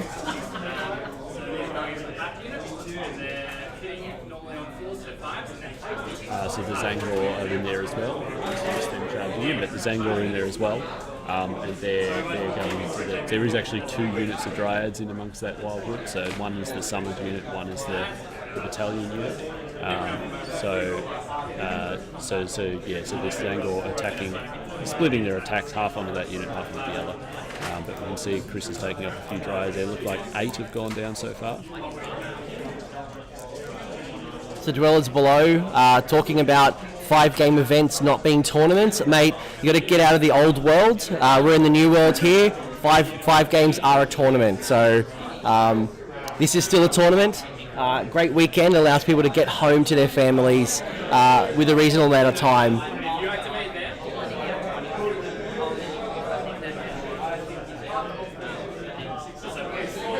Definitely couldn't do the 40k type tournaments though that go for like 8 games or 9 games over 3 days. No, I'd be dead by the end of it. I don't know if my people skills are strong enough to be nice for all 8-9 games.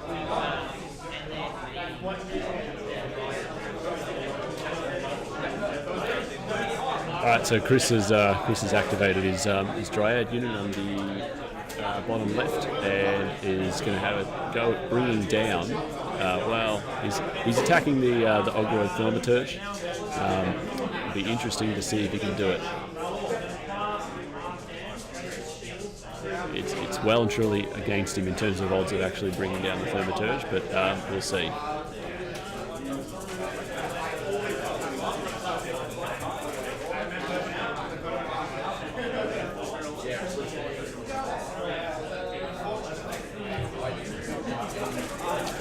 I mean, the Ogroid Thaumaturge has 8 wounds, so that's a pretty tanky hero.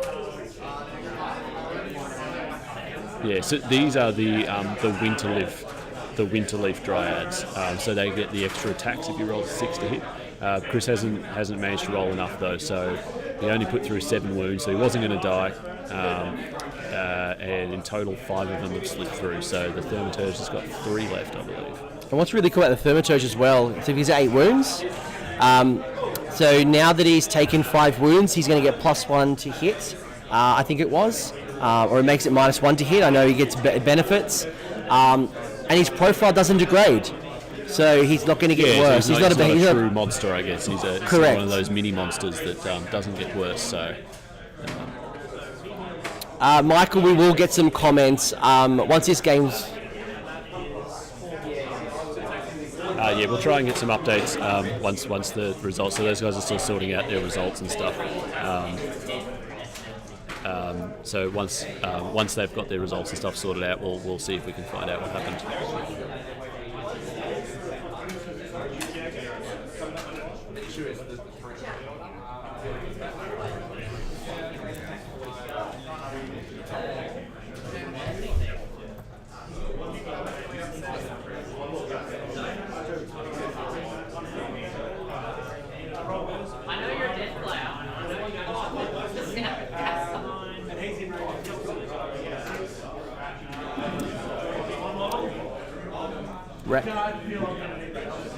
Ranger, that's interesting.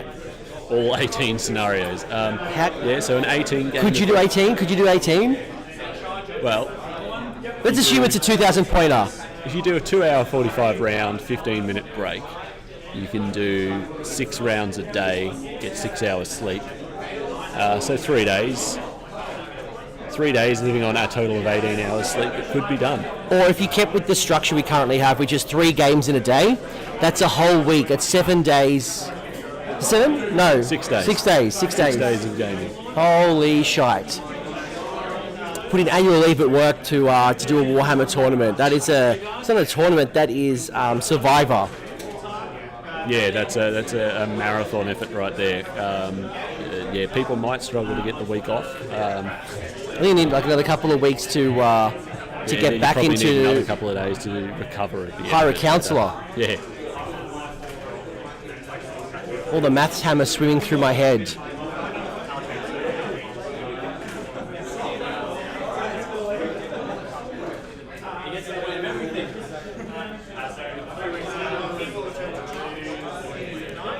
Right, so the attacks back from the Dryads there have taken off a couple of the Zanghul. But it looks as though, let's try and count from here. So it looks as though 11 or 12, I can't quite tell, Dryads have gone down between the 2 units. So those 2 units of Dryads have suffered quite badly.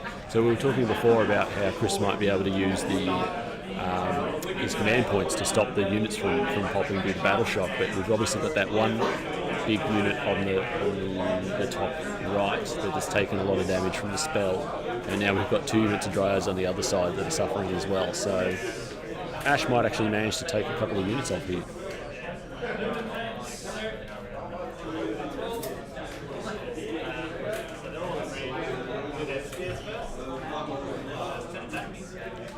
Right, so and now the Enlightened.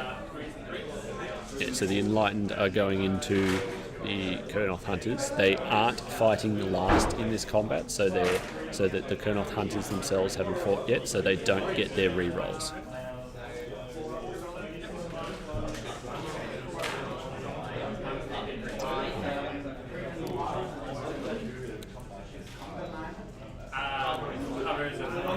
I don't think Chris is going to be too worried about Dryads. I mean, the branch rates as well. If he gets the magic phase, he's going to be able to cast 2d6 Dryads. So bring him back. It's just it'll if he pops a couple of units, it means he's got to try and he could potentially have that scenario where Ash actually takes the objective off him. Yeah, and we know that's worth more points. If you take Chris took the objectives early.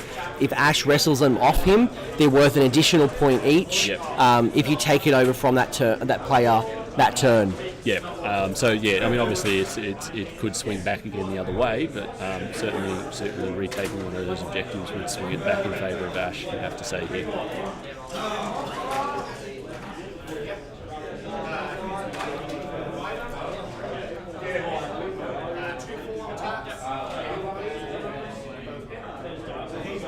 And Chris already has used his Alariel summoning, that's correct? Yep, so Alariel's once a game ability is gone, so that's where the three Kurnoth Hunters came from. So all we've got left now is the Dryads coming from the Branch Wraiths. Correct, yep. Yeah.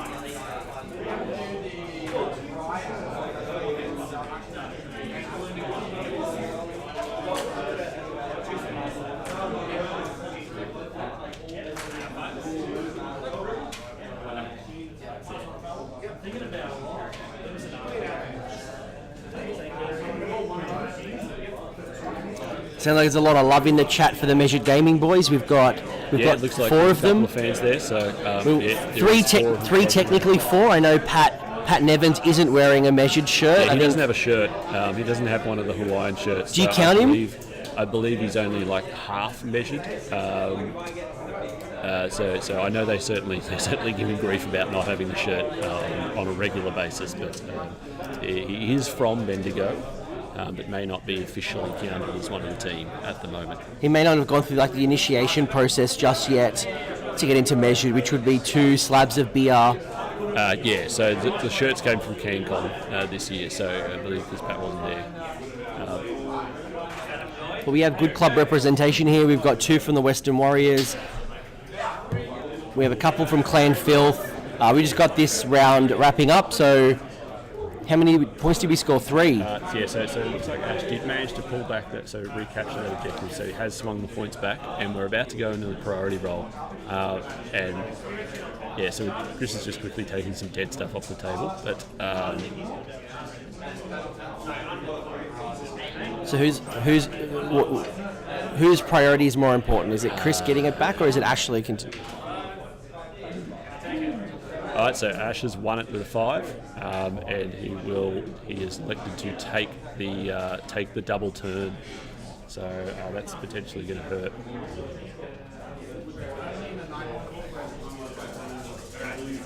So Ash has got it. Yep, so Ash has got the double turn. I think they both would have really wanted that double. I think they both really need it because it's quite close. Because you hear a lot about people wanting the double between turn 2 and turn 3, but I feel like in this particular game, this double was probably more important. Or this particular priority roll was more important.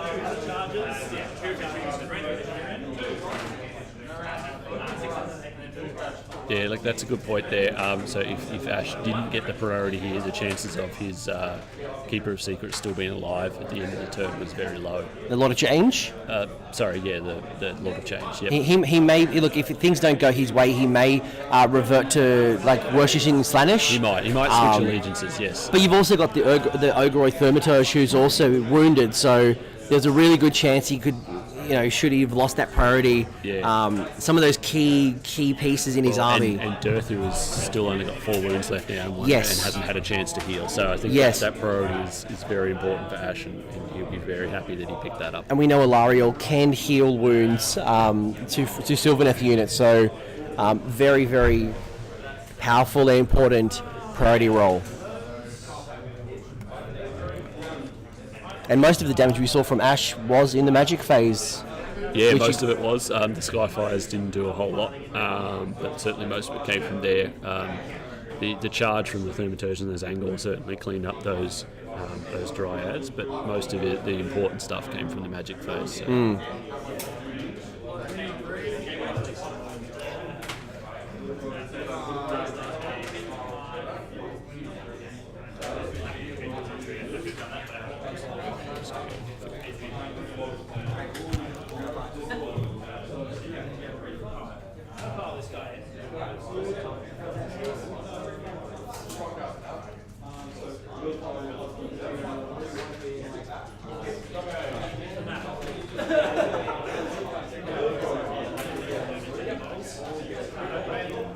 So what we're seeing at the moment is Chris discussing how...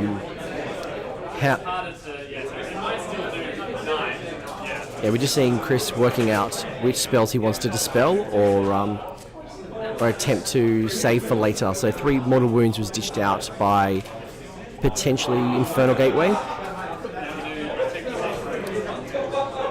So unchecked mutation roll. So unchecked mutation, we had a re-roll on the 1 and we got off on an 8, which is for D3 mortal wounds, and then there's the additional mortal wounds on a 5 or a 6. So we've let that one go through, and so 2 mortal wounds so far.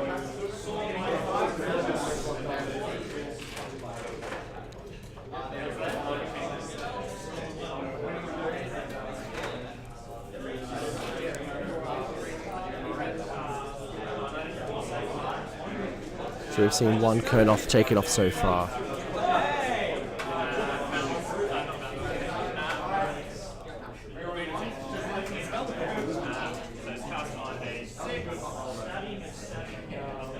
So now Ash is going to go for the Boon of Tzeentch, which goes off on a 6, which did not go off.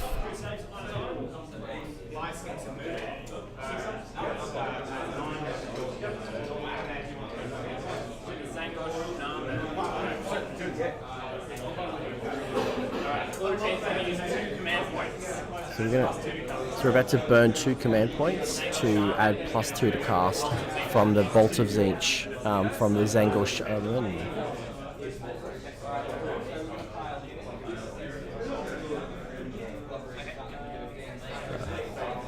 And Chris has just checked to see if the Awakening of the Woods would occur, and we are in 6 to potentially waken that wood.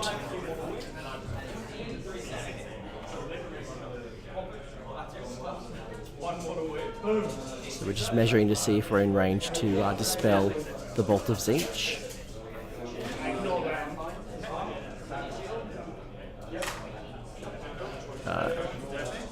So that's going into Durthu. So the Bolt of Tzeentch. If he gets a 4, it's dead. We've got 6 wounds, which means Durthu has been removed. So Durthu is removed from the Bolt of Tzeentch. So potentially a big play.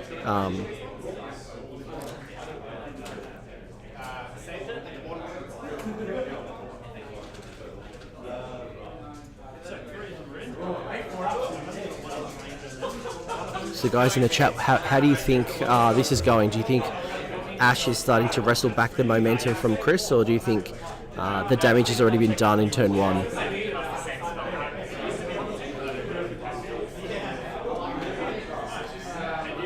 Yeah.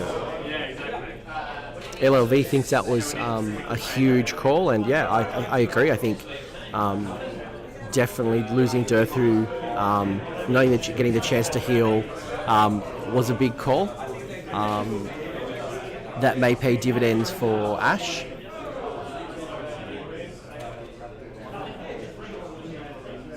And what we're doing is currently just checking to see if previously I think the Lot of Change could recast the same spell. However, it looks like that ability has been removed. So we're just checking the rules to see if you can still recast.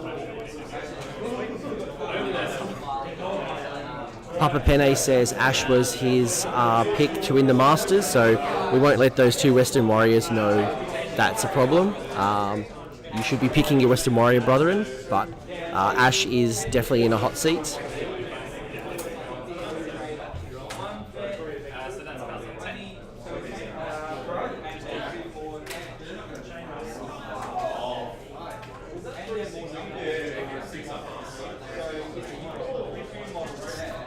So the Alariel is not in range of the Gort Summoner, so we're just checking to see if what other wizards are around to potentially unbind.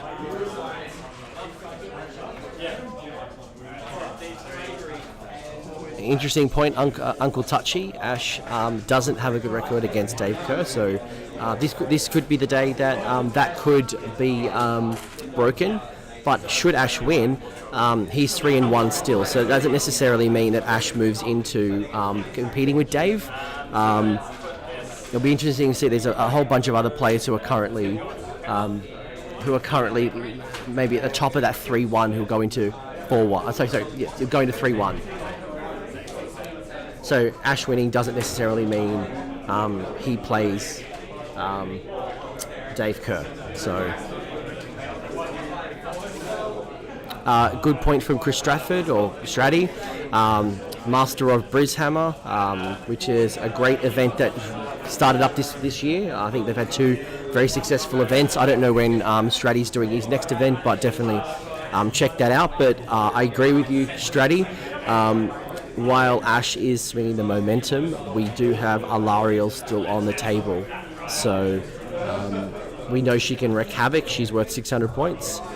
While she has used her free summon, she definitely is still a force of nature. And you know, Dweller's really good point as well. If Chris gets the back-to-back going in from turn 2 to turn 3, that could again swing the momentum quite significantly back into Chris's favour. So Ash is doing a great job to make this into a real game.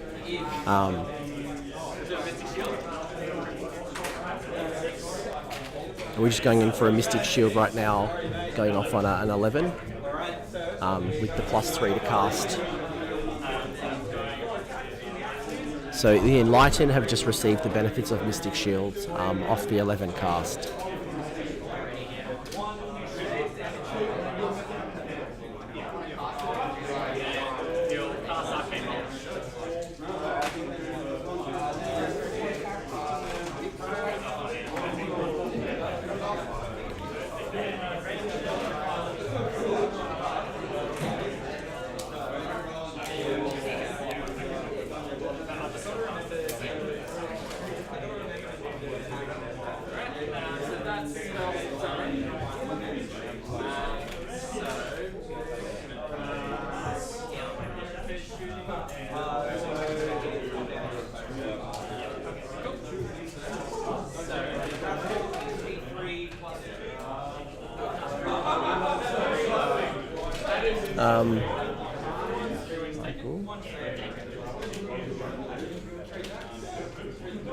Is Outcast allow you to take?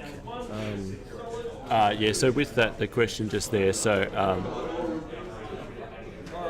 Frost? So the question there, so the Dreadwood Wargrove, so some of those Wargroves allow you to take so basically one of those units is not an ally, is what it boils down to. I can't remember the Dreadwood one off the top of the head. Michael, just to clarify, Michael doesn't have a Frost Phoenix or Sisters of the Thorn. So Michael Crichton's list is Alariel, Branch Wraith, Branch Witch, Drycha, a Knight Incantor, which is an ally. You then got 20 Dryads, 5 Sprite Revs, 5 Sprite Revs, 5 Sprite Revs, 5 Sprite Revs, Dreadwood, Wargrove, and Outcast with 3 endless spells. So I'm not sure which list you're looking at, but yeah, I'm not sure what's on there. I think it might be a different list, or I might be not sure where that came from. But Michael doesn't definitely have an Anointed or Sisters of the Thorn. Yeah, I'm not sure where you got. I don't think anyone today has I don't think anyone has a Phoenix here. I don't think anyone has a Phoenix here.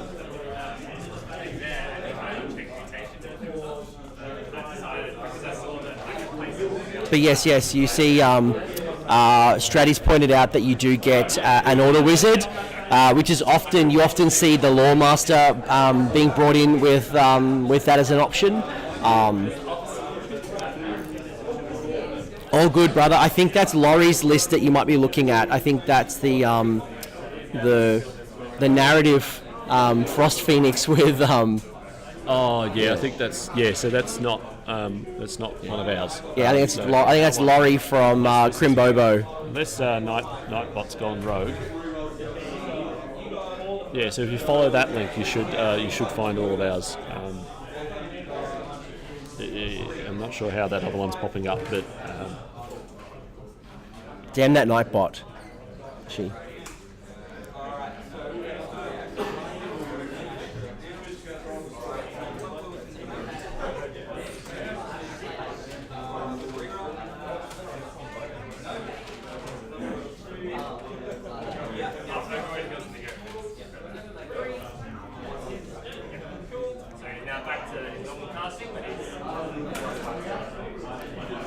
Yep, that.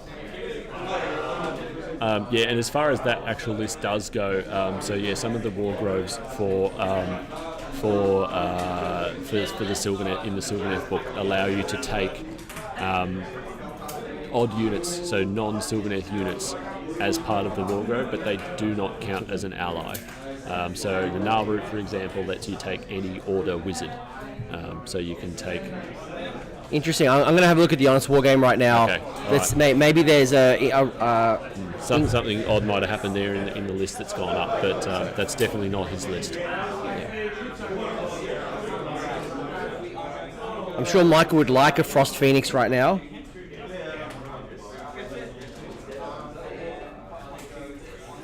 I think he also has my Free People army or my Mixed Order army as a Chaos army, so... Okay. Well, there might be a few inaccuracies there, but we can assure you that... that's a very different list, That's a very different list. Yeah, that's definitely not his list. Yep, I see it. Maybe that was an original, and maybe he changed it before the due cut-offs. Possibly. So it might be slightly outdated, but that's definitely not what he's got.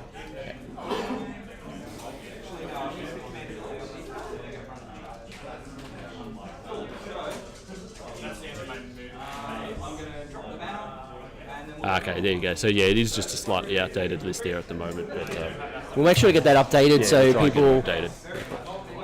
So on the table, so Ash has done all of his hero and movement phase. So there wasn't a lot of movement, but he's sorted all that out. He's into shooting. The Lord of Change is going to put 9 shots in.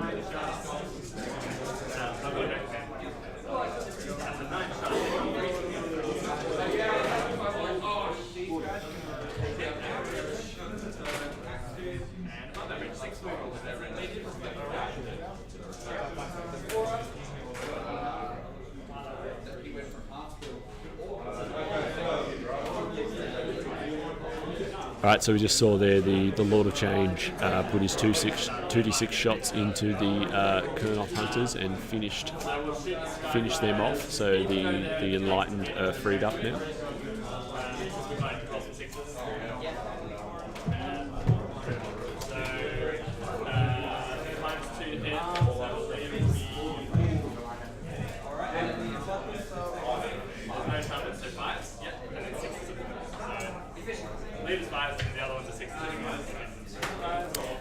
We are going to get some table updates too, so we're looking to get 2 to 3 table updates per game, so bear with us. It's also about trying to find the right time not to interrupt the flow of play as well, so we'll try to get you some updates soon. We'll put Dennis, the birthday boy, at work. He's getting a bit lazy, to be honest. Yesterday's updates were a lot better than today's. I think it's because his birthday, he's hungover. So, but to be honest, he hasn't crashed over and knocked any tables over yet. So he's doing well, I guess, in that regards. But he's still standing, but we'll try to get you some table updates soon. I know many questions about Dave the Master Kerr.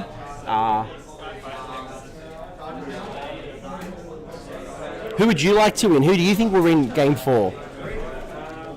I'd like to see from you guys what you think is going on.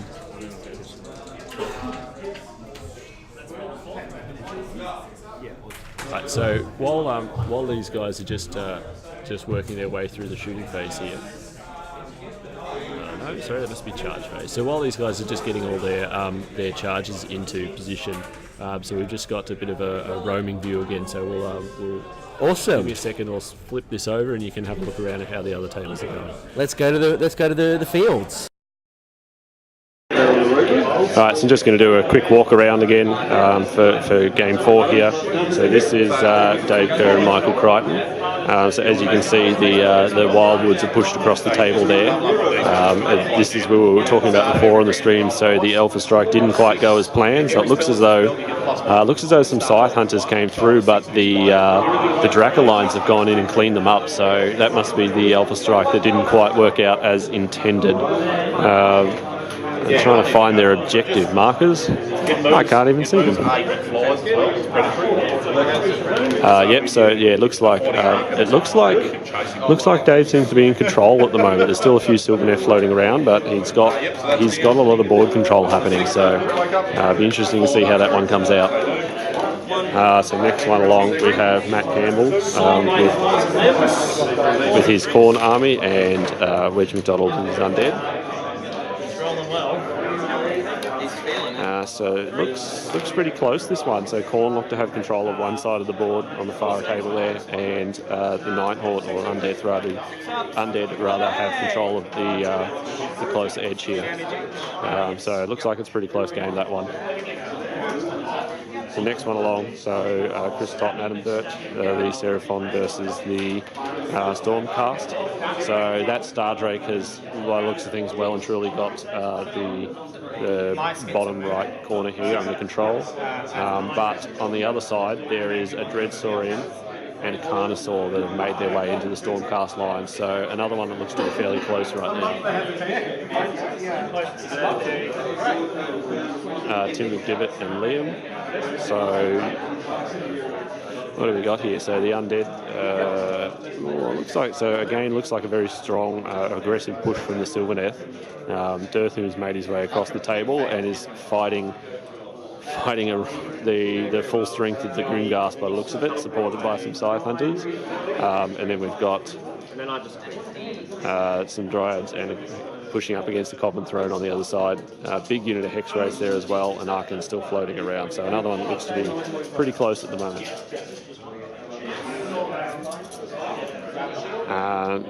Over on table 9, so we've got Jesse Perkins, who you saw yesterday evening on the stream, and Josh Maher with his familiar-looking Nighthaunt army. So we have a lot of stuff happening here. Jesse's just drawing my attention to.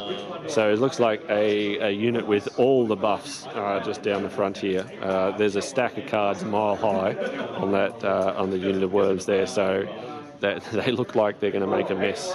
But there is still quite a lot of Grimghast in the middle of the table there, heading for the 30 Witches. So it looks like another close one at the moment, which is good to see. But we're in Josh's turn here, so I might check back later and see how those buffed up sisters do.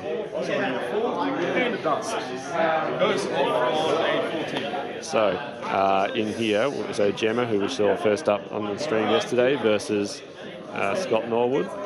So, we're about to see a Hand of Dust.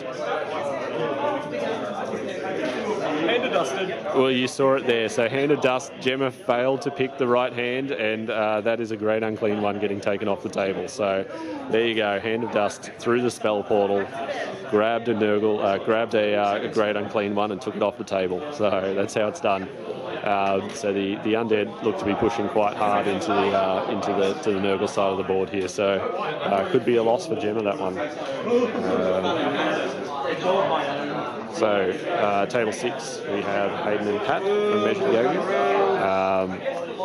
Looks like, so we've got worms at the back of the board, or eels at the back of the board, which can't be good for Pat. But there is still quite a lot of Khorne left, and looks like a character and a unit of eels are in the dead pile. So that's not what Hayden wants to see.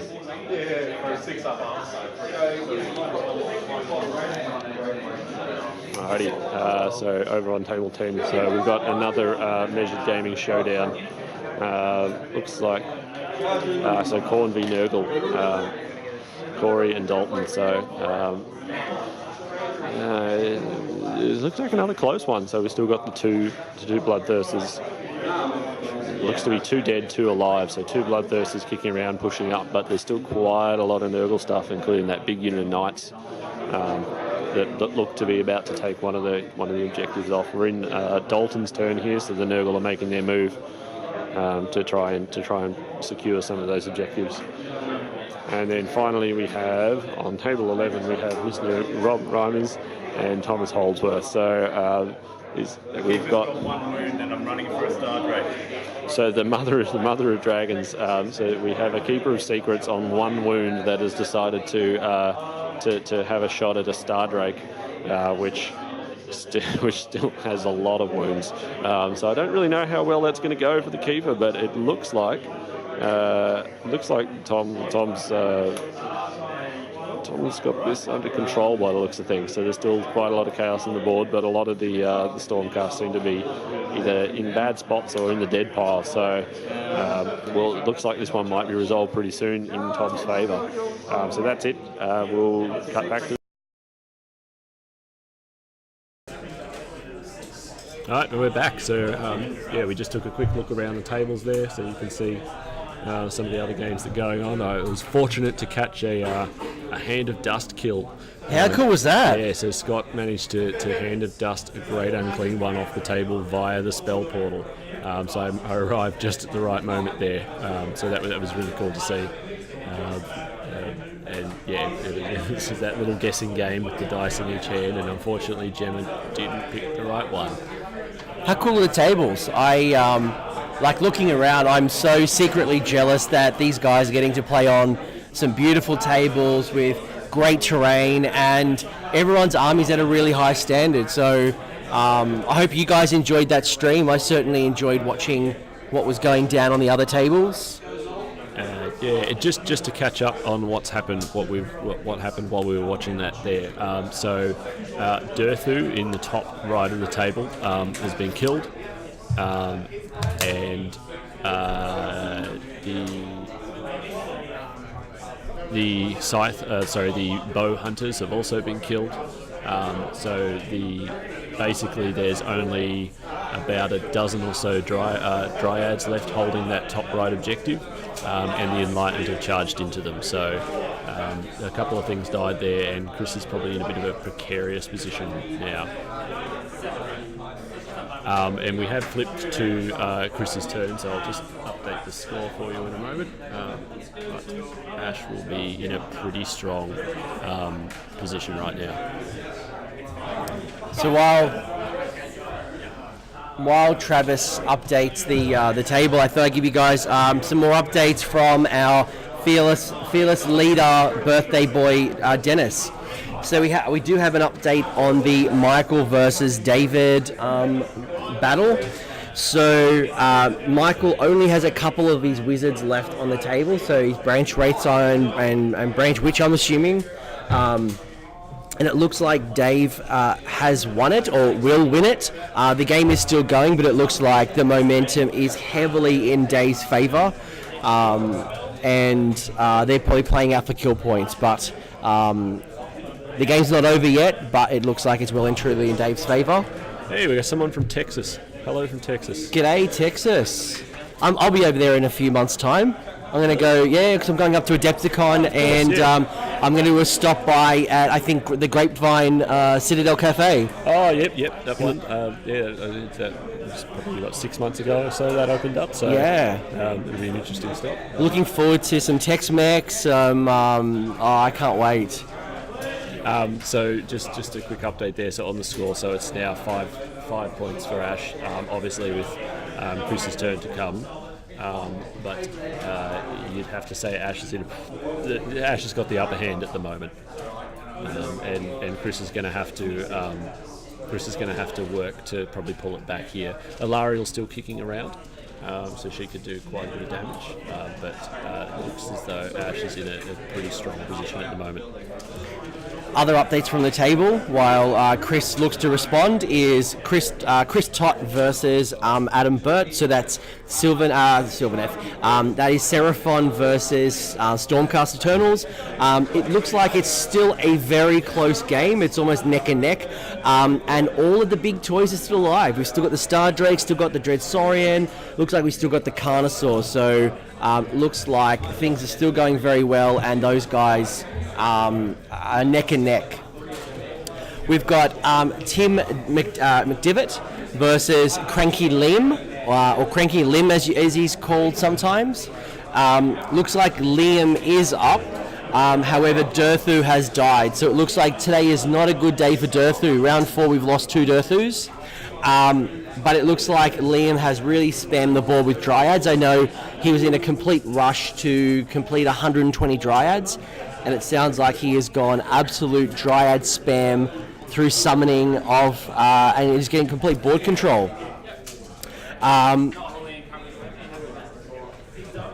Question from the Dwellers is the cumulative. It is a cumulative. So Chris, as Ash is currently on 5, while Chris could still respond. So. Yep.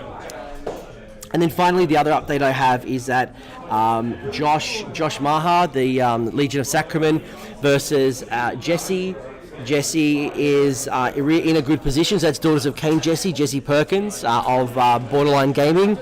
He is in a good position and is slowly chewing through the deaf units. What's going on? Travis is laughing. Chris forgot one of his spells. He forgot to cast one of his spells that was potentially, it was close to being in range. And Ash insisted that he cast it. And Chris was saying, no, I forgot it, it's my bad. And he's gone. Ash said, no, it's fine, cast it. I'll dispel it anyway. So he was baiting him a little bit there. That's an awesome piece of sportsmanship, but then equally a bit of baiting and a bit of banter that us Aussies, I think we do a really good job at the banter and the shit talk. And we just saw there though that the spear from Alariel has finished off the Lord of Change. We'd only had one wound left at that point, so unless Ash failed past that 6-up save, it was all over. But in that one wound, that Lord of Change lost all of its wounds by 1 before Ash got to respond. Yep. And got that one wound and did some significant damage still. So imagine what could have happened if the Lord of Change was fully, or he got first turn. Yeah, if he had it, if somehow he had got first turn, or if he hadn't taken any damage in turn 1, it could have been a lot worse. So we've just got some charges happening here. Alariel has made a charge into the unit of Zangor that are sitting there, that are holding that objective. So we got LLV in the chat is saying he thinks it might have swung back to Sylvaneth. So has Chris managed to swing things back his way? That's an early call, considering Chris hasn't even completed his round yet.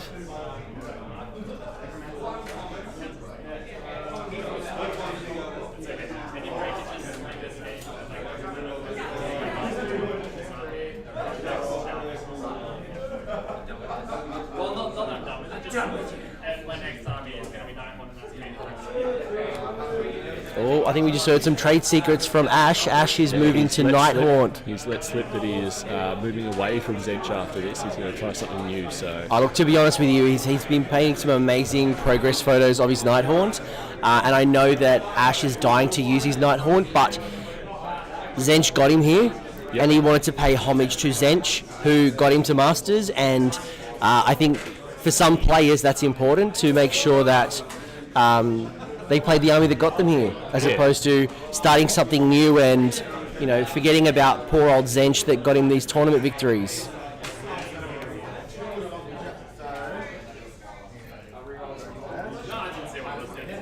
Normally I would say LOV, you're right, in regards to the Lord of Change being a linchpin to a Zench army.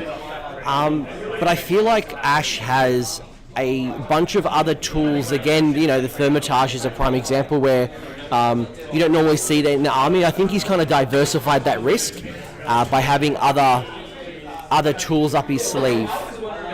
But we'll see what the impacts of that Lord of Change going down will mean to Ash and his strategy. But I'm sure his strategic mind, he's already planned out what he will and won't do when he has Lord Chicken up.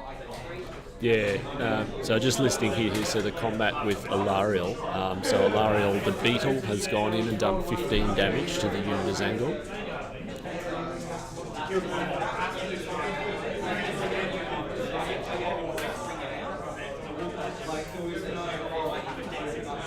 Do we know? So 15 damage in total that Alariel has put through onto that unit of Zangor. So Ash just needs to make his 6s to save. Do we know if the Beetle did any impact hits on the charge? That's a rule that's often forgotten, which is why I asked. Yeah, I don't know if he did. We might have missed it, but because it does damage friend and foe, I believe. Yeah, I'm not sure if he actually did it. Obviously, we're not going to interrupt we'll let him go, but they might have missed that one.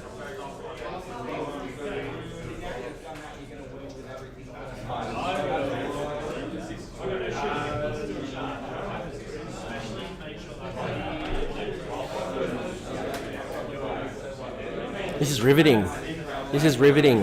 Can So I think this is one still close. So I still think Ash has the upper hand at the moment, but the loss of that Lord of Change might hurt him.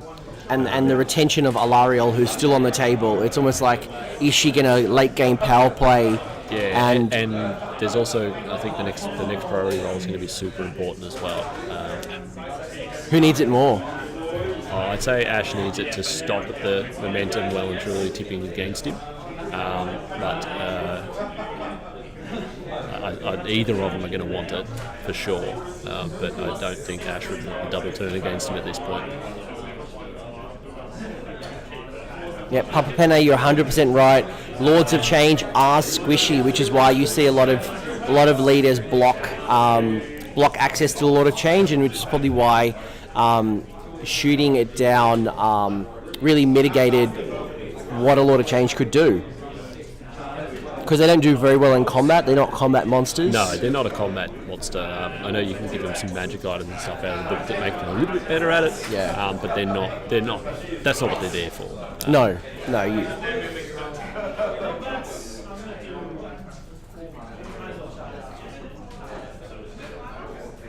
But it becomes really interesting as well as Alariel's moving around, how her large base comes into effect with all the Wildwoods down. But I guess given Chris is such a well-versed Sylvaneth player, he knows. He would have made allowances for it. It is a large base to try and fit in, but I'm sure he's left himself spots to fit in there. Yeah. Even the gap between those two Wildwoods where she is now, there was enough space there to fit her base in comfortably. So the Dryads on the top right here are going to fight against the Enlightened. Those are the Skyfires. They're Skyfires, not Enlightened. So the Enlightened are still closer to the centre of the table and not engaged with anything at the moment. So here we're going to see hopefully the power on Chris's list. So because it's Chris's turn, so he's enraptured the Skyfires to force one to hit. So 5s and 6s will do extra attacks. So this is, I guess, what he's hoping for against a Chaos Armor, is he busts out a whole bunch of extra attacks, and we'll see if he can drag down the Skyfires with all that extra damage.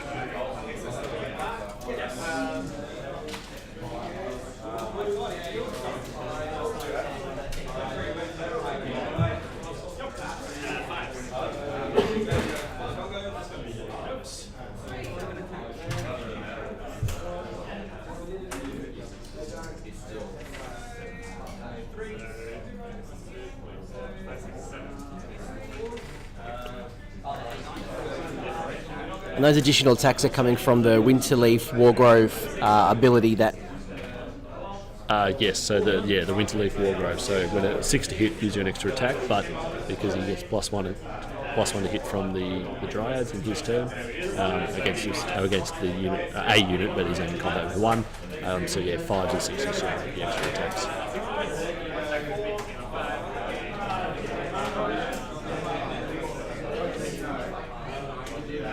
So 2 of the Skyfires got dragged down and the other one has been wounded. Ash is likely might lose that unit. I highly doubt that one Skyfire is going to chew his way through the 13 or so Dryads that are left. And we're just going back to near the centre of the table.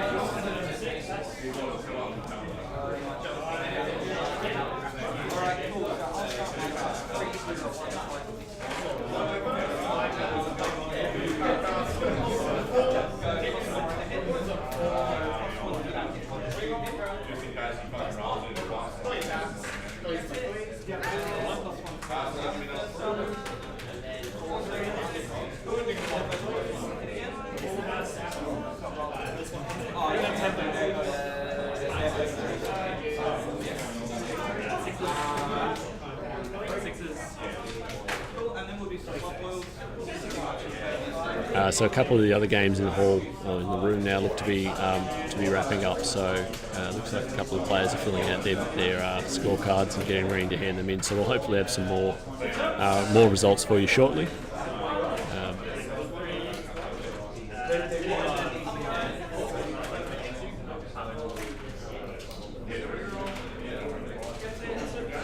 right? And the Zangor are going to swing back and try and strip some wounds off Alariel.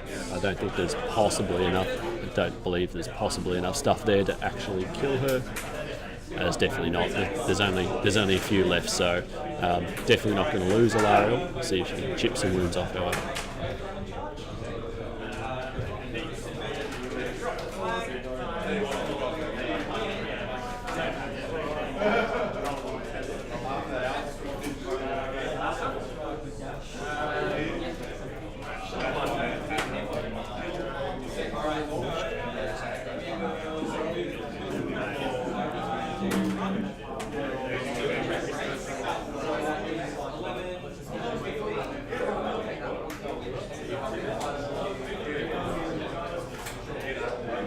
Alright, so the scores, so they figured out the scores for this round, and Chris is actually just...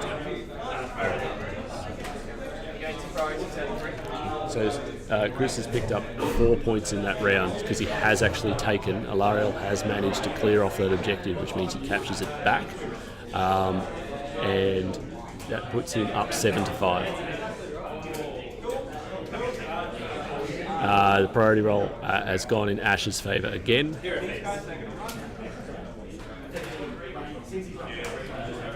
And Ash has taken it. So what does that mean? What does that mean for Chris not to win it? And what does that mean for Ash to take it?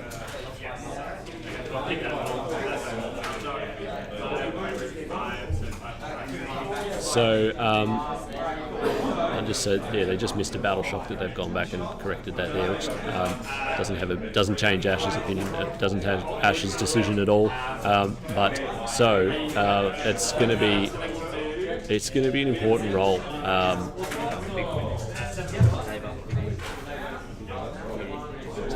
So even though Ash has lost his Lord of Change, so he's obviously going to be have much less of spells and options to pick from this turn. The Gaunt Summoner is still floating around, the Magister is still floating around, and obviously the Shaman's still up on the Balewind, so it's going to be a big magic phase, or big hero phase in terms of magic for Ash here, I think.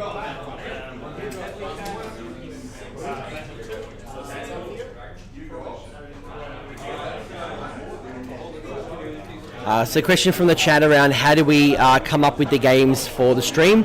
It was a combination of things. We had the quality of the potential of the game, so something that was going to be interesting for you to watch that would be both strategic but also hopefully exciting. It came up to making sure the armies looked great. It came up to the generals as well if they wanted to play. Some players didn't want to play on the stream, so and we respect that decision. There's definitely a lot of things that came into play. And Dave Kerr followers, Travis, you interrupt me if something happens in the game, That's but right. I thought the Dave Kerr followers might want to stop whatever they're doing. If you're driving, pull over. If you are doing something like cutting up your mangoes, make sure you put your knife down. I know what you're cutting when I give you this Dave Kerr update. So your life may change. So the results are in for Dave Kerr versus Michael Crichton. This is Stormcast Eternal Dave versus Sylvaneth Michael, who were one of three players, 3-0. Trav. Yep. Do you think the guys are ready? Possibly. Do you think? I don't know if they can handle this news. Because whoever wins this one is going to be table one. Yep. Like fact. Yeah. So the person who has won this game is going to be on table one. Correct. And depending on how this game on the stream goes, we might only have one player who's going to be 4-0. So depending on how this one goes. But the update for Michael versus Dave. Dave is coming to table one. So Dave has got the major victory over Michael, and has had quite a convincing victory over Michael Crichton. So Michael had an alpha strike that didn't go to plan. Because of that, I think Dave has capitalized, and he and Dave's taking it away. So Yeah, so it was a very, very close game for sort of the first 3.5, 4 turns, but then that overextension in the beginning that didn't pay off. Dave definitely took advantage of that, not going to plan, and turned around and punished Michael quite badly for it. To Michael's credit, it still took quite a long time for Dave to finish him off, but in the end, Dave's got the win, and he's sitting on 4-0. So this game started about 9:15, or 9:30. Yeah. So this game's been going for approximately 90 minutes, maybe getting close to the 2 hour mark. 2 hours. So 2 hours. So the fact that we've got the Master, this game has gone 2 hours. He's drawn this out to the very end. Absolute credit to Michael. Absolute cracker. But the Master is showing why he is still the Master. Yeah, and he's definitely. If he's going to go down, he's going to go down swinging. Yep, no, he's positioned himself very well to defend his title. It'll be interesting to see who he drews out against. And to think that he actually may not have made it. To think that he missed his flight, so we had some issues with flights coming from Queensland into Sydney. He was very lucky to get on a flight. 2 other players weren't as lucky. They weren't able to get on a flight in time. But Dave landed yesterday morning, less than an hour before the game started. He came in, he's gone 4-0, and he's now here to defend his title. And, sliding doors, he may not have even made the flight, and this could have happened without him. Yeah, you never know. If they had it rescheduled in a different order, he could have been stuck in Queensland yesterday.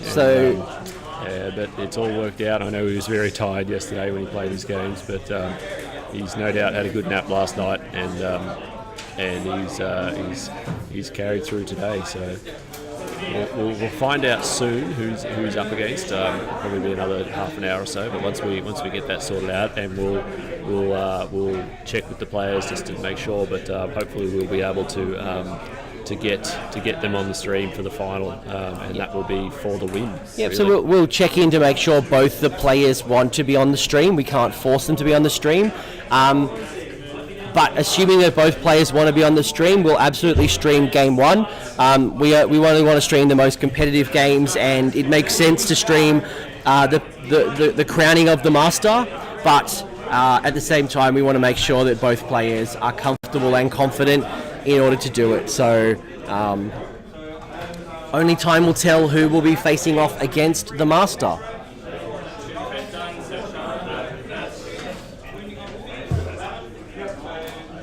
I'm just going to pull up the draw and have a look to see who else is potentially in contention. So, should Chris win this game, it's set up for Chris versus Dave. They'll be 4-0s. Yep. If Chris doesn't win this one, it'll go to somebody the top ranking. It'll 3 and 1 to something in the draw. And we'll have to wait because we'll have to wait for everybody's results to come in to see what happens there. But so just back on the table quickly. So we'll get to that game in about an hour or so. That'll be a great one to watch. But back to the one that we're on now for the moment. So some summonings happening here. We have look like brimstone horrors popping up near the thaumaturge there. Just 9 inches away from Alariel. So yeah, so you're definitely brimstone horrors that are going to pop up. And in the rest of the magic phase there, so the Magister cast his spell and killed some dryads and managed to pop up a Chaos Spawn. So what we were talking about earlier. There is now a Chaos Spawn on the top right of the board there, so it gives those dryads something to think about. Single Chaos Spawn is probably not going to bring them all down, but definitely something else for Fish to contend with.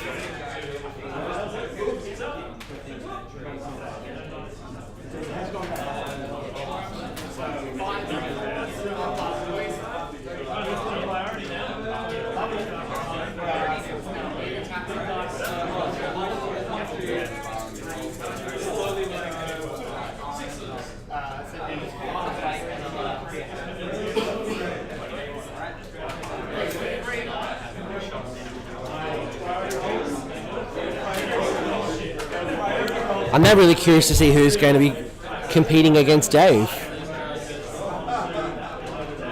Yeah, it'll be interesting to see who gets it. It's I mean, if Chris it'll be wins easy it- to work out if Chris wins here, but if he doesn't, there's I think probably half a dozen or so people who are in contention. Well, I mean, given that Ash is the top of the 2-1s at the moment, he'll be 3-1. Depending on the kill points, he may be the person that would come into. He may be the one who comes into contention. But then again, you've got the likes of, say, Matt Campbell, who's running around doing absolute damage with his blades of corn. You've got Seraphon Chris, who's doing damage with his Carnosaur. Adam Burt might swing it back. Assuming this is an assumption that Chris. Let's assume that Welfare doesn't make it. Yeah, there's still still a few 4 or 6 people in contention. So absolutely, so it's not a shoe-in. So if Chris wins, auto inclusion. So just a quick update there. So they've started their combat phase here. So the Enlightened on the top left have charged in. They risked the charge through the Wildwood. Fortunately, none of them died. So they've gone into that back unit of Dryads. So there's only 10 Dryads there defending that objective point. So if you would assume that 3 Enlightened would hopefully have what it takes to chop through those Dryads. Chris is being very careful not to give them the rerolls, so he's trying to keep them from fighting last. I'm not sure how many units Ash has actually got in combat though to ensure that happens. This is a very tense, strategic, and exciting battle. Yeah, it's still quite close. It's a masterclass. Chris has got the advantage in terms of the points at the moment, but we are in Ash's turn, so... I mean, these are the types of players that, with one wrong move, the other will punish them, and punish them hard. Definitely capitalise on those mistakes and take it away. So the spawn has taken some damage but didn't die, so the Dryads weren't able to finish off the spawn. I think he's got 2 wounds left. And the last Skyfire, they're trying to kill him as well.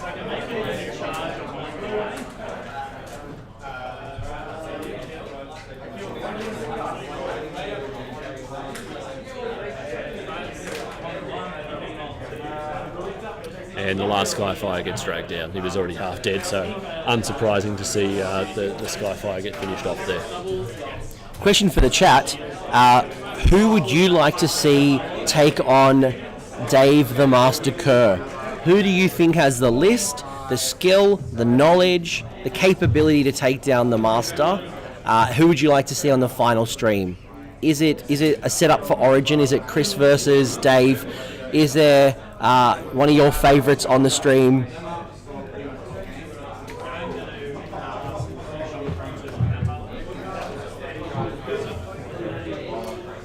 Another update from the table, we have Jesse Perkins from Daughters of Cain fame and Josh from Toowoomba running his Legion of Sacrament. We have Jesse, Daughters of Cain, picking up the victory in and going 3-1? 2-2. 2-2, that's right, yeah, 2-2.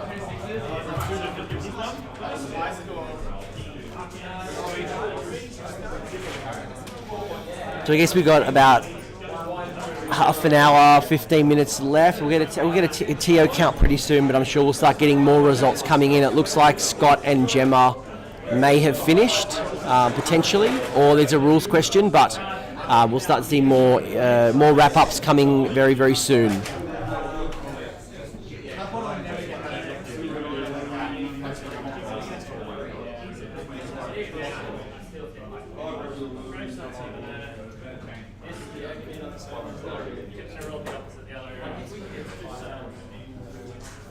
Okay. Sure what actually did all the damage there, but I think Chris just rolled very, very well and actually killed the Enlightened that were threatening that objective. So I think Chris just pulled out all the dice he needed just then.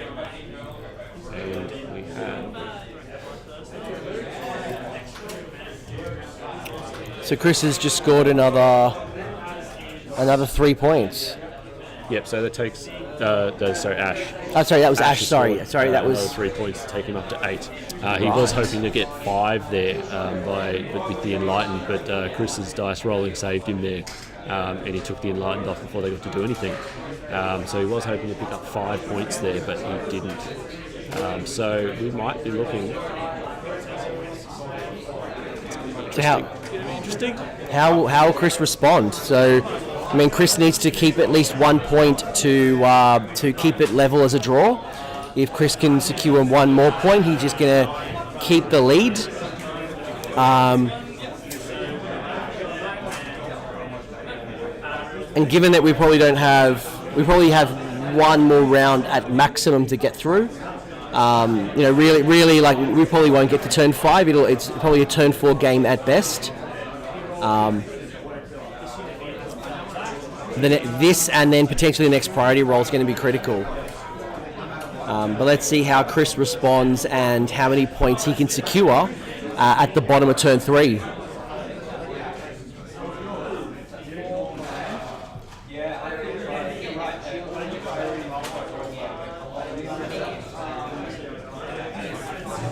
Okay, so the Metamorphosis was cast from Alariel, so she cast that and took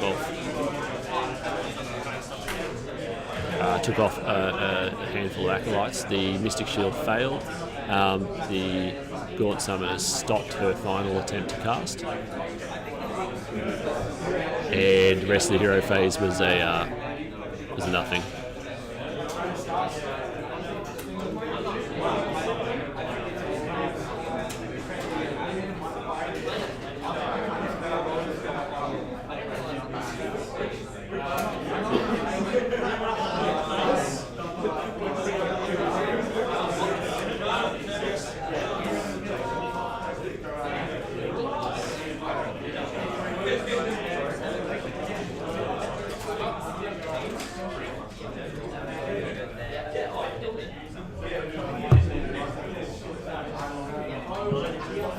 Alright, so Chris just shuffling some of the Dryads around a little bit, so he's obviously got that unit of Brimstone Horrors up the back there that are putting the numbers in.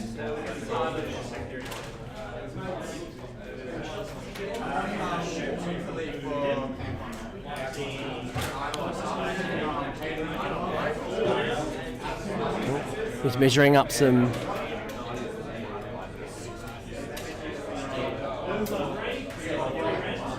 Ash has burned all his Destiny dice, hasn't he? There's no. It looks like he's used them all up. He's burned all these 4, Yep. so he has none, and he has no way to regenerate Destiny dice by the looks of it. He doesn't have any of those tricks in his army, so he's relying on the natural dice rolls. What we see, so the only major trick left up his sleeve is some additional summoning. I guess that's the.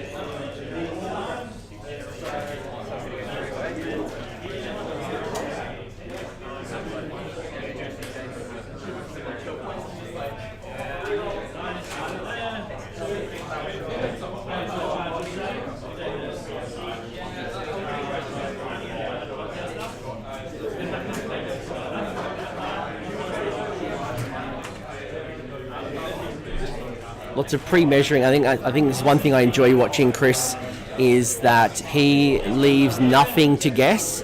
He measures every distance and every risk and explores all of his options to make sure that he makes the best decision possible at the time.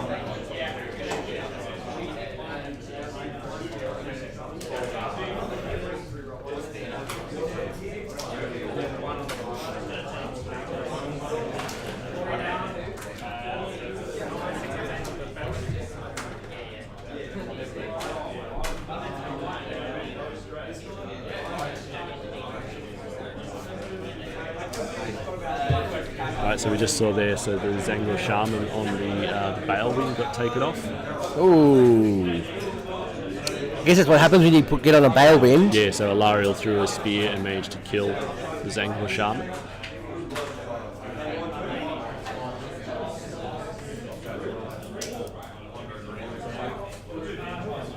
No, it looks.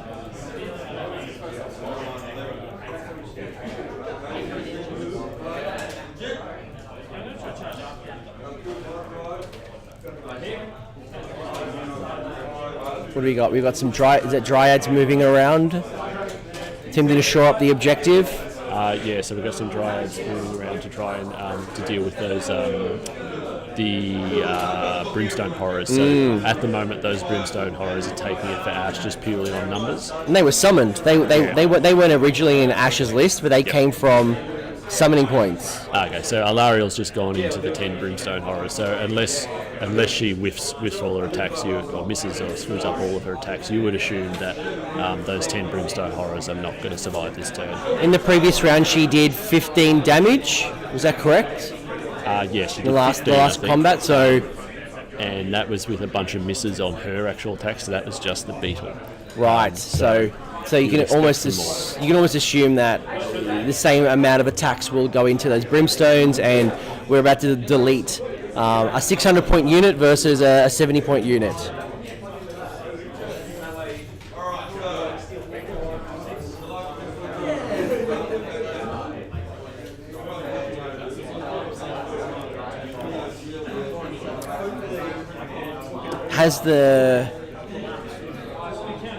Has it become too obtainable now for Ash? Or, I mean, it's still lots of models on the table. It's still anyone's game. I just don't know if he's going to have the numbers left to actually hold on to stuff, because Chris has still got a couple of units of dryads floating around. And I guess that's the challenge with having so many Sylvaneth bases, is that you've got so much movement shenanigans that those late game movements can really cost you. Yeah, there is so the Thaumaturge I can still see is over on the side there next to the Dragon Fate DS, just near the dice tray.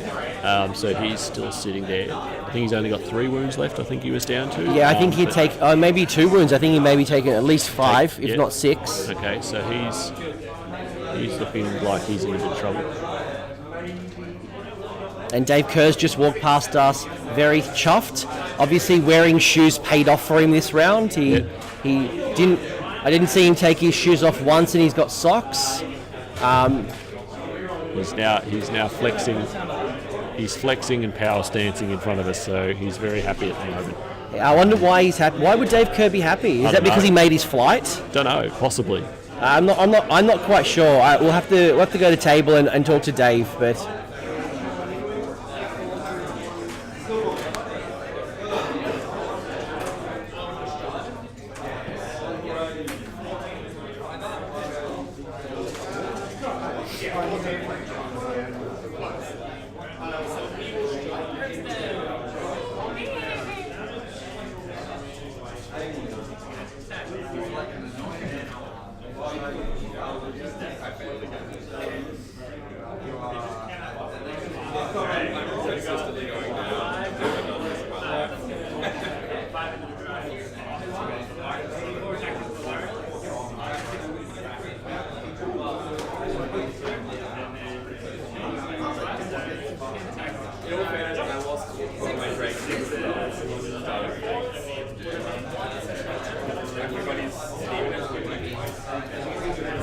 So Alariel has. The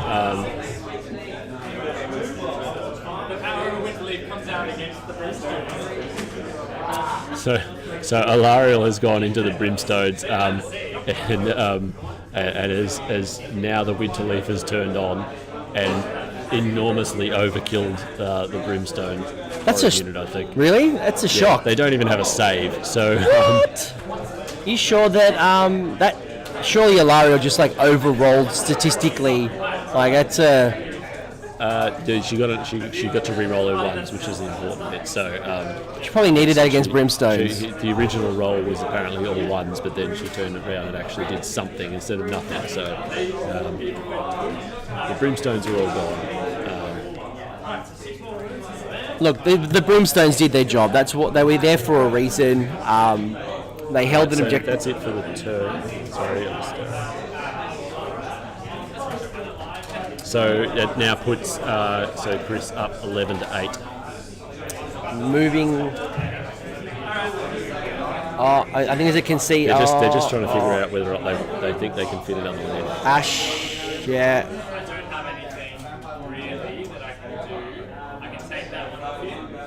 So just doing a bit of maths hammer at the moment to see what potential outcomes could be. So Ash is Ash is just trying to figure out, because he's quite low on model count at this point. He doesn't really have anything left. Is the gap too great with the amount of time and models left? Right, so they've just figured it out. Well done. Ash has figured out he can't win from there. He doesn't have enough models left to take it over. You can see the handshake, so they've called it, and it's a win to Chris with the Sylvaneth, which means he will be 4-0. Which means that is Chris versus Dave Kerr. It is the final. Whoa, hey, we're back. So it sounds like we've just set up the match of the ages. We've got Chris, Welfare of Mortal Wounded fame, versus Dave, the Master Kerr, Lord of the Church of Kerr. Leader of the Church of Kerr. And the of Latter-day Mangoes. Latter-day Mangoes. We wrote it down somewhere. But, it's in the brain. Yeah, so that locks it in, I guess. So we'll see Chris back here again after lunch, and Dave Kerr will be up as the defending champion. So that game starts at 1 p.m. Our time, which is basically an hour and 5 minutes from now. So we'll be back just over an hour. Hopefully we won't have issues with the food again. If they do, I'll update the time for you. But hopefully we'll be back on time. Yeah. If not, we might be about 5 or 10 minutes late if the food's a bit slow coming out. But see if we can get some players maybe on. We'll see as well. So make sure to tune in early. Make sure to tune in before we kick off, because we'll try to get some players on to have a chat. We'll hear what Chris is feeling leading into it. Maybe hear some of the other players. Who knows? Yeah. So we'll be back. We'll be back shortly, and we'll tune in for that final game, and it will be the game. Given that they're both on 4-0, it will be the game for the win. My mouth is salivating. Forget lunch. I am ready to dig into this last battle. Yep. Yeah, it'll be great. So we'll be back, and we'll see you soon. Awesome. Thanks, guys.